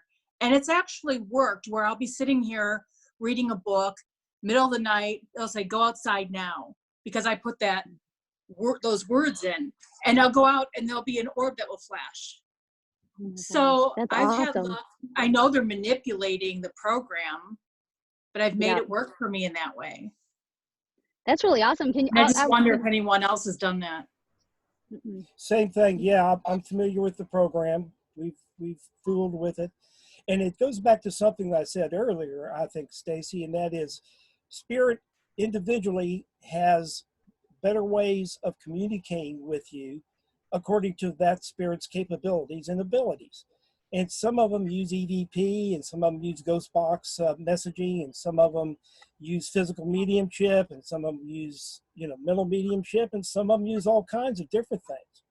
So I think that's that again. I find those things a lot of fun, especially when you can transmute the language and be able to kind of carve the conversation up like you want to and lead it in a direction that you want. I think that's good stuff. And again, I find nothing invalid about that. I think it's just another reflection of particular spirits and their preferences and capabilities. Beautiful. So let's go from Michigan to Illinois to Nicole. Hi, everybody. Can everybody hear me? Yes, we can. I just want to say thank you for letting me be here. And I'm kind of taken aback right now, but my smile keeps getting bigger and bigger. Grant, this is one thing that I have to note with me finding you. It's like every I keep just having these little threads that are lining everything up for me. And you took this to Illinois, so I'm going to have everybody envision Illinois for a second. It's not Chicago. There's not millions or hundreds of thousands of people around, which has led me to an interesting part where I'm at now in my life. I have spent a lot of my older years in different cities in the Midwest, Louisville, Kentucky, Chicago, St. Louis, and it's made me a Midwest traveler. And I've ended up back in my hometown in the middle of corn country.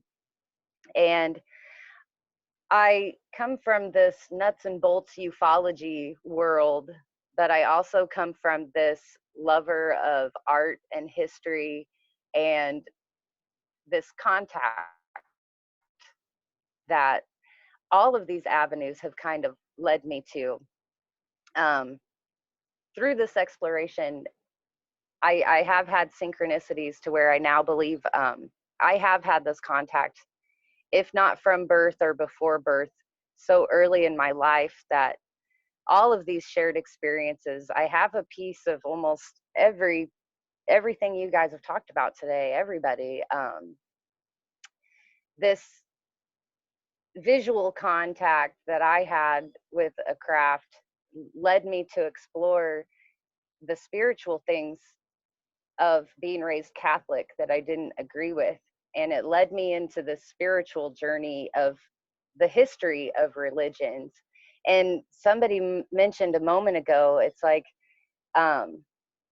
you find all these pieces of the puzzle in these things, and it's the same thing. We're all talking about this oneness, this love, this energy. And about a year ago, I started giving myself over to that it was more than just the ET, that all of these pieces in my life are bringing me to this one spot. And a lot of it is fear, but it's that fear of the unknown. It's that fear of not understanding what's happening to you. But once you remove yourself from it and decide to be brave and lift your voice to it, that's when all these doorways started opening up for me, of finding other experiencers that share these tiny links in my story. And I'm sorry, I'm really not being coherent right now, but I had always had this one UFO moment. It was when I was young. But Grant, when I emailed you a few weeks ago and I said, I'm from the nuts and bolts, all this is happening to me, I need to get in with you, I know it's something important about you. And I've spoken with you before about how different times I meditate. One of them is at work, and it's in my break between shifts. And it was in this moment when I was messaging you, and I was half dazing out the car windshield and watching the storm roll in, and I saw this light, and I have lights that appear to me, but this light flashed, and my first thought was UFO and sky watching. Where did this light go? Is it an airplane? And at the same moment, we talk about these flashes of light. That was like a pinpoint of light. But as soon as I realized it wasn't an airplane, like it was instantaneously, it wasn't an airplane, the whole sky kind of lit. And I saw a disc shape in the clouds. It was, and I would have said it was a shadow behind a shadow, and it appeared like that. And at the same time, though, and this has never happened to me before, at the same time, the tree line that was next to my point of view, I don't have the words for it, except I think I saw the aura surrounding this tree line. And it was like that mark of, okay, I'm on the right path. You know, I feel like what I'm doing right now in this moment is coming together with all these people and sorting this out. And I have had dreams that coalesce my whole life, and I'm putting all these pieces together. I have not ever felt that it was a specific being that I am in contact with. I feel like it is everyone. It's that oneness. But a few weeks ago, Grant, I talked to you about these dreams, and you asked me to ask these questions in my dream, or, you know, draw from that contact that I'm getting. And I'm very unpracticed. Anything that I do, even meditation wise, is I'm self-taught, and I fumble my way through these things. But I don't even know where I got it from. It said, I was asking before I fell asleep in meditation for explanation in my library dream. And I woke up, and on my television, it was playing. I don't even know what show it was, but the first thing I heard was, everybody has a piece of the information. Wow. And so I wrote that down real quick, as I often write down everything high strangeness these days. And it just really has kind of, almost every show I watch of yours or hear all of us experiences are in here, we are connecting ourselves. And I think the beings, like everybody has said, these, you know, they are ways, it's an individual way that these things are coming to us. And it's outside of just mediumship or UFO contact with grays. And maybe this is where I dove into the history of religion. You see these in all religions. You hear of these contact stories, and I don't know, I really feel like it is about us sharing these experiences. We're finding them out together. And when I think of the idea of us from a higher self speaking back to us, you know, that even like, it feels like what some scientists are now saying, you know, is like this time shift, or we're hearing ourselves from the future and it's affecting our past.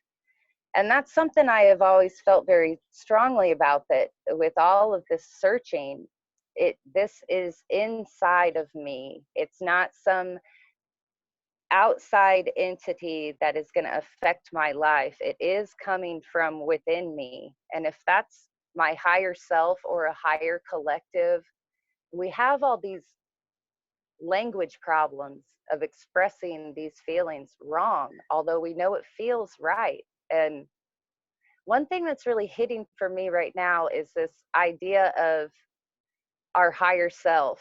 And we ask, or other people ask these specific beings, you know, if you're alien, or if, is this ET, or is this something else? And we get these generalized answers, I think. But it's more so like, if this is from our higher selves, are they coming from a place where we all know this connection is there? You know, we might be different with race or planets or all of these things, but maybe in our higher selves know that we're all the same because we're connected by this oneness. And that's where we get confused maybe with the this is alien, or because that would be alien to us. Our higher selves are alien to us in a sense until we discover it and until it's shown to us. And I know I went off on some tangents, so I can be quiet for a little We're while. gonna have an but- interview, and we'll do an interview, and we'll go through your dreams, and we'll detail Right. all this for everybody. It's so hard to jump in and talk about your like collective overall experience when it's kind of so massive. Yeah, you And have a especially when it's still unfolding for you in so many ways. beautiful. And Okay, can we go to Donna? Because Donna wanted to chime in, and then we're going to go to John Martin because we're over the 2 hours now. So we're going to try to get these other people who haven't spoken yet. Donna, you want to go again? I think Donna left, but John Martin's next, Martin. and then Nick. Okay.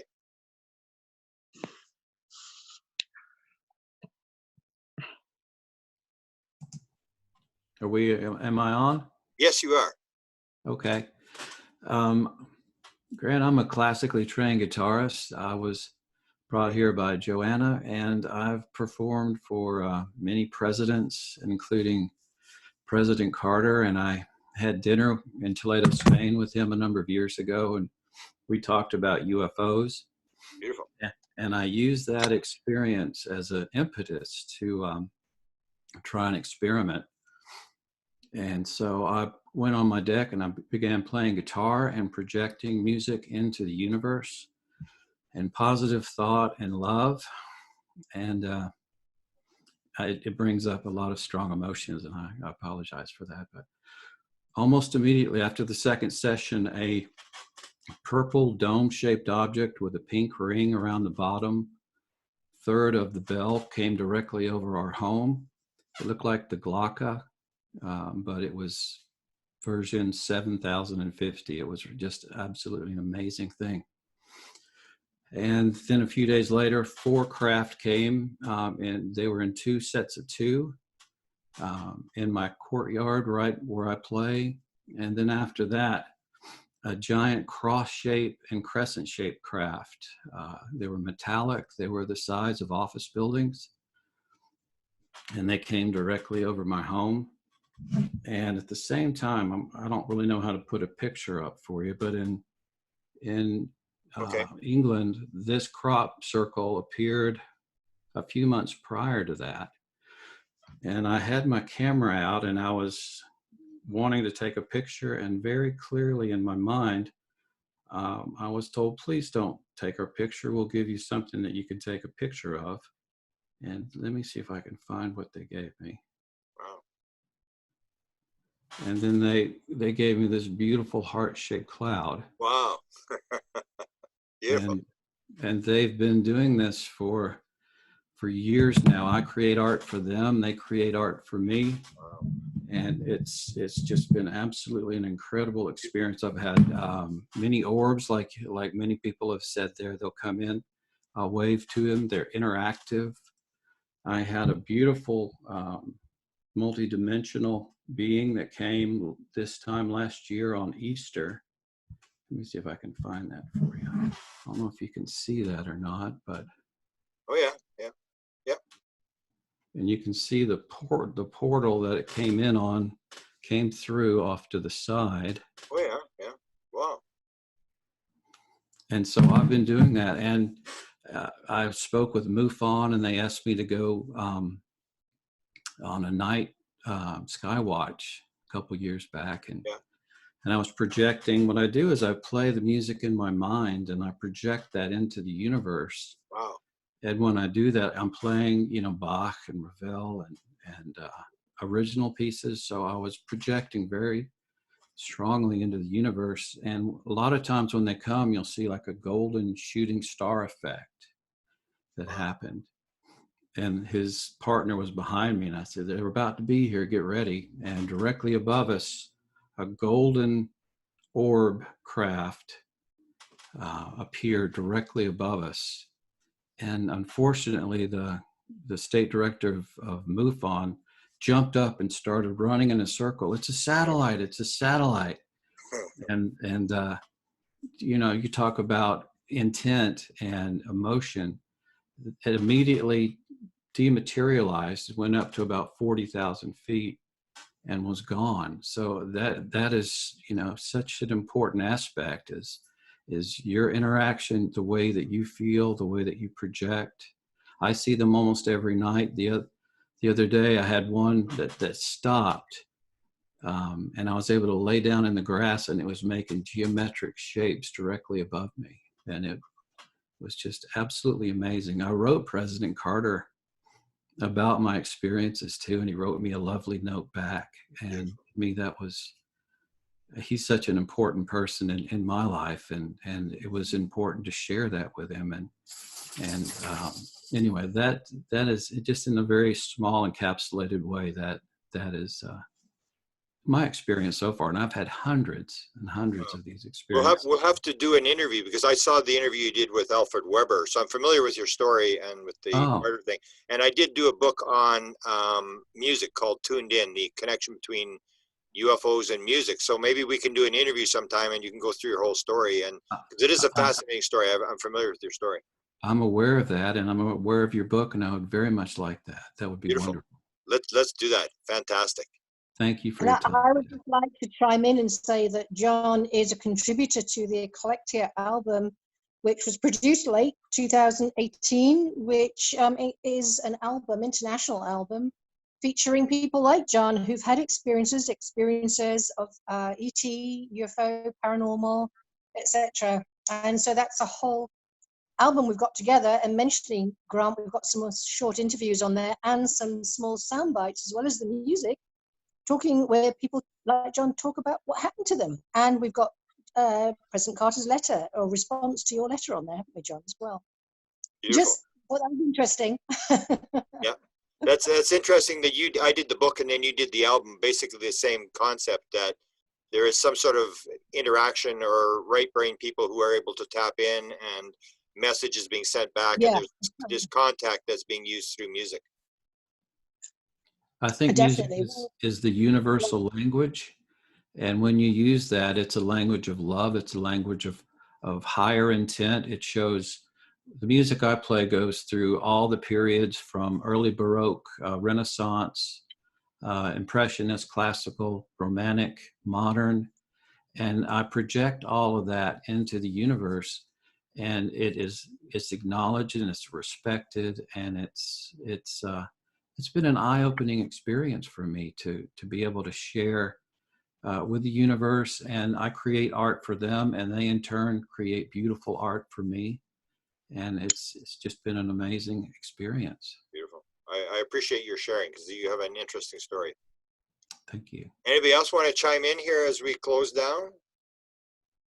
Yeah. Nick, hi. So obviously the orbs came up today, and a couple of rabbit hole meetings ago there was more orb stuff. So I quite often talk with some friends who are wise beings, and I asked about the orbs. I just want to share some of the things that they said. Okay. There are a number of... Can you pull your camera down a bit so we can see your... There we go. Good. Good. They said there are many different beings and consciousness that produce visuals that are orbs, that we see as orbs. That the spherical appearance is an inherent geometry in the consciousness of the creation. And for instance, they mentioned that sometimes the orbs are nature spirits, we might call them fairies, but also they're very much can be higher density consciousnesses and higher frequency light beings.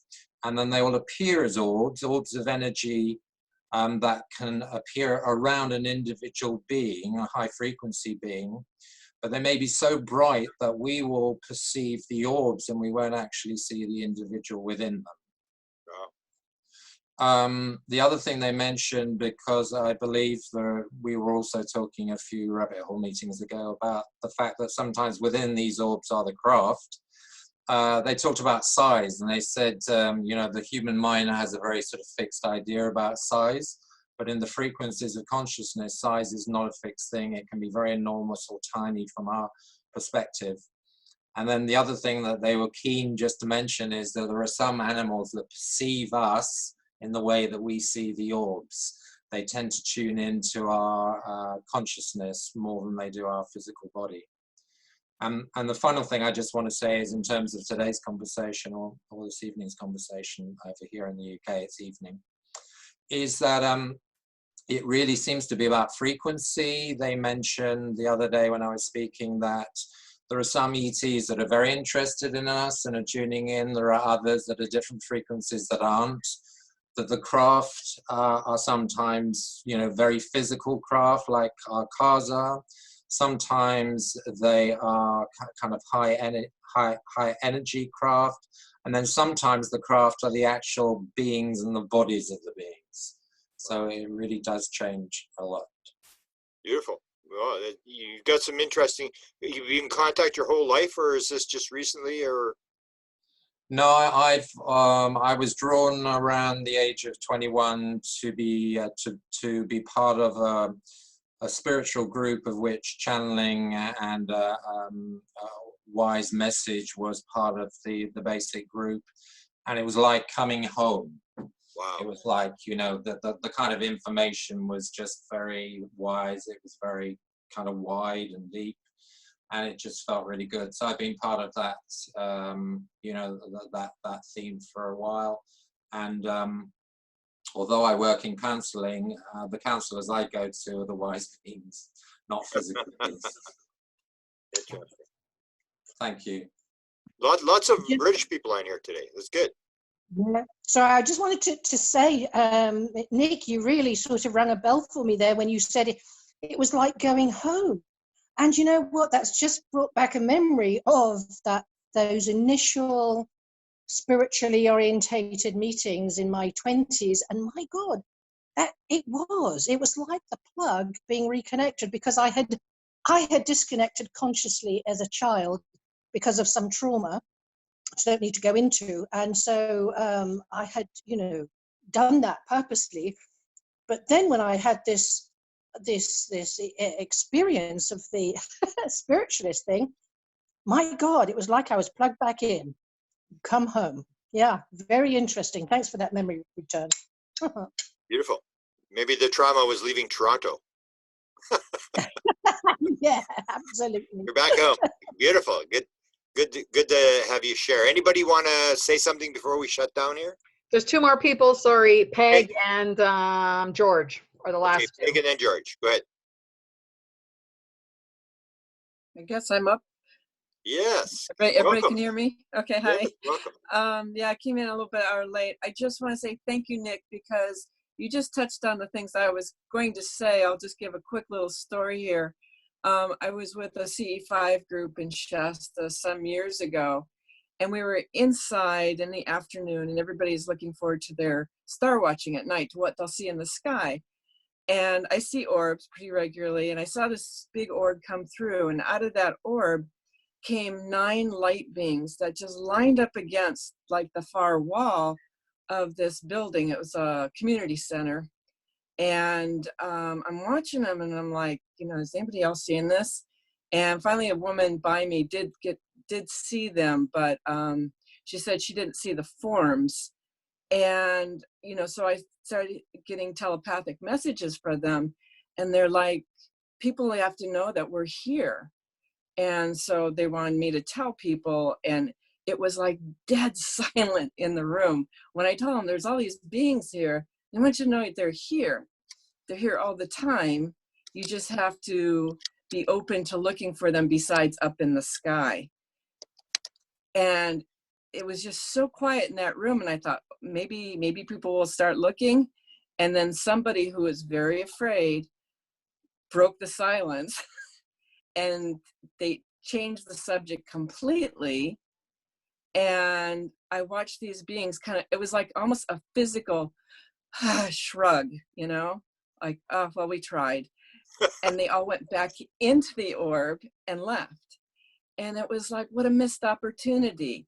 And so it's really great to hear all the different stories of people, because I think we all get this, being experiencers, that, it's not all about the lights in the sky. And they're around us all the time. It's just our perception, being open to see them. And Nick, by the way, I have seen a ship come out of an orb too. So yeah, that thing about what size is, Can I ask a so question? I just wanted to chime in with that. Sorry. No, I just want to ask a question about the spirit beings. Were you able to pick up the vibration of them, or is it just a visual thing, or were you able to pick up their tone or their vibration or anything like that? Well, what I was hearing from them was telepathic, but the vibration, I would say, would definitely be, like the 528 frequency. Okay. So, which is, love. It was very compassionate. Wow, beautiful. Yeah. And that's Mount Shasta. Yeah. We've got a lot of Mount Shasta people here. Your experience was with what group were you with at Mount Shasta? It was the ET Let's Talk people. Okay. Yeah, there's some people. Some of them are on here. Yes. Costa, Chris, yeah. Beautiful. Costa and Halls are good friends. So it was in one of their afternoon sessions in the community center, and this was a few years ago. Yeah. Wow. So, Mount Shasta is an interesting place. There's lots of stuff happening. It certainly is. It certainly is. I'm in Oregon, but I go down there, yeah. Beautiful. Okay, who's next, Esther? George. George, go ahead. You're unmuted, George.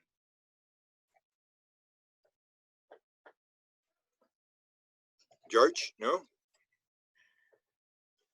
You hear me? There you go, George. Here we go. Oh, here we go. Welcome. Sorry about that.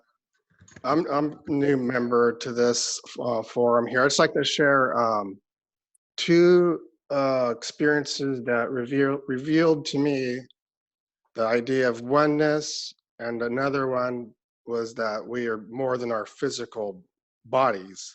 And the first one was through after a yoga session, and when you lay down, you meditate. And as soon as my eyes shut, I started seeing stars. And then I had a visual download of faces of all ethnicities. And then when that dematerialized, this is all in my mind's eye, a typical gray appears, but he's very wrinkled, but a translucent skin, very face to face. I could see blue capillaries. And then this only lasted maybe 7 to 10 seconds, but just left me with this awe feeling and this visual download of it saying that we're all the same, no matter what ethnicity or how we look, no matter how hideous a visual display may be, we're all one. And then quickly to the other ones from an out-of-body experience. I woke up late at night to a blue orb about the size of a basketball, and I'm just looking at it just in awe, like, wait, I'm awake, this is not real. And then I look over, my body is paralyzed, but I look over to my dresser, and a white light wall appears, almost as if it's like a portal. It's kind of in the shape of kind of like a flame, so it goes at a tapered tip at the top. And then this energy being materializes, and this is all under 4 feet tall. And as it's coming towards me, I remember saying to myself, well, here we go again. Like I have done this many times. I had hints of out-of-body experiences, but never a fully aware one. And at this moment, my eyes black out, but my senses, I could feel this vacuum sense to my body, and like a whizzing, whining noise of like wind acceleration. And then it stops, and then I'm able to open up my eyes, and that's when I see that I'm up in the ceiling. I then black out again and don't wake up till daylight, so I don't have any recollection of what happens. I'm still in the process, I think, of figuring that out. Just this last night, I had the vibrations. I usually have vibrations or kind of a wiggle sensation before I release. And I just go into this unknown. So I'm just listening here, trying to put all the dots together. So thank you for listening. Thank you for sharing. Beautiful. Anything else, Desta? Nope, that's everyone. That's everyone? We will probably have one, maybe another couple of weeks, because we seem to have quite a few people. So let's do one in 2 more weeks. Again, if you want to be on the list, Desta needs your email address. If I send it to you by Facebook, if you got an email, well, then you're on the list. But if you didn't get an email, you got it through Facebook. You need to either let me know your email address or give it to Desta on the chat box here. I want to thank you for everybody for participating and sharing. This was one of the better ones we've ever had. We got into the physical mediumship, and a lot of people got to tell their story. So I appreciate everybody. And stay tuned. 2 more weeks, we'll have another one. And if you have any topics that you want to discuss, bring those up, and we may do some of the photograph. If Walter can do some of that analysis, we'll get him to talk about what he thinks about those photographs. I have seen some of them. I was actually sent some photographs last night of smoke beings that were seen at Mount Shasta, and Chris Butza was taking them. I just got a whole collection last night from another person. I may bring those up. Fascinating stuff. There's some interesting photographs and stories out there that have never been told. So we'll see you again in 2 weeks. Thank you very much for showing up. Good night, everyone. Bye, everyone. Bye-bye. You don't have all stay safe. Beautiful. Goodbye, folks. Namaste. Namaste. Bye. Bye. Thank you very much, Grant, and everybody. Bye. Bye-bye. Thank you for the opportunity. Bye all. Doing it. Very nice to see Bye, and be with you Jan. all. Bye, guys. Bye, everyone. Bye, Desta. Bye, Des. Bye, Mika. Bye, Jan. Thank you again for doing Bye, everyone. So great to be here. Thank you. Thanks, everyone. Take care. Bye, everyone. Bye, Candace.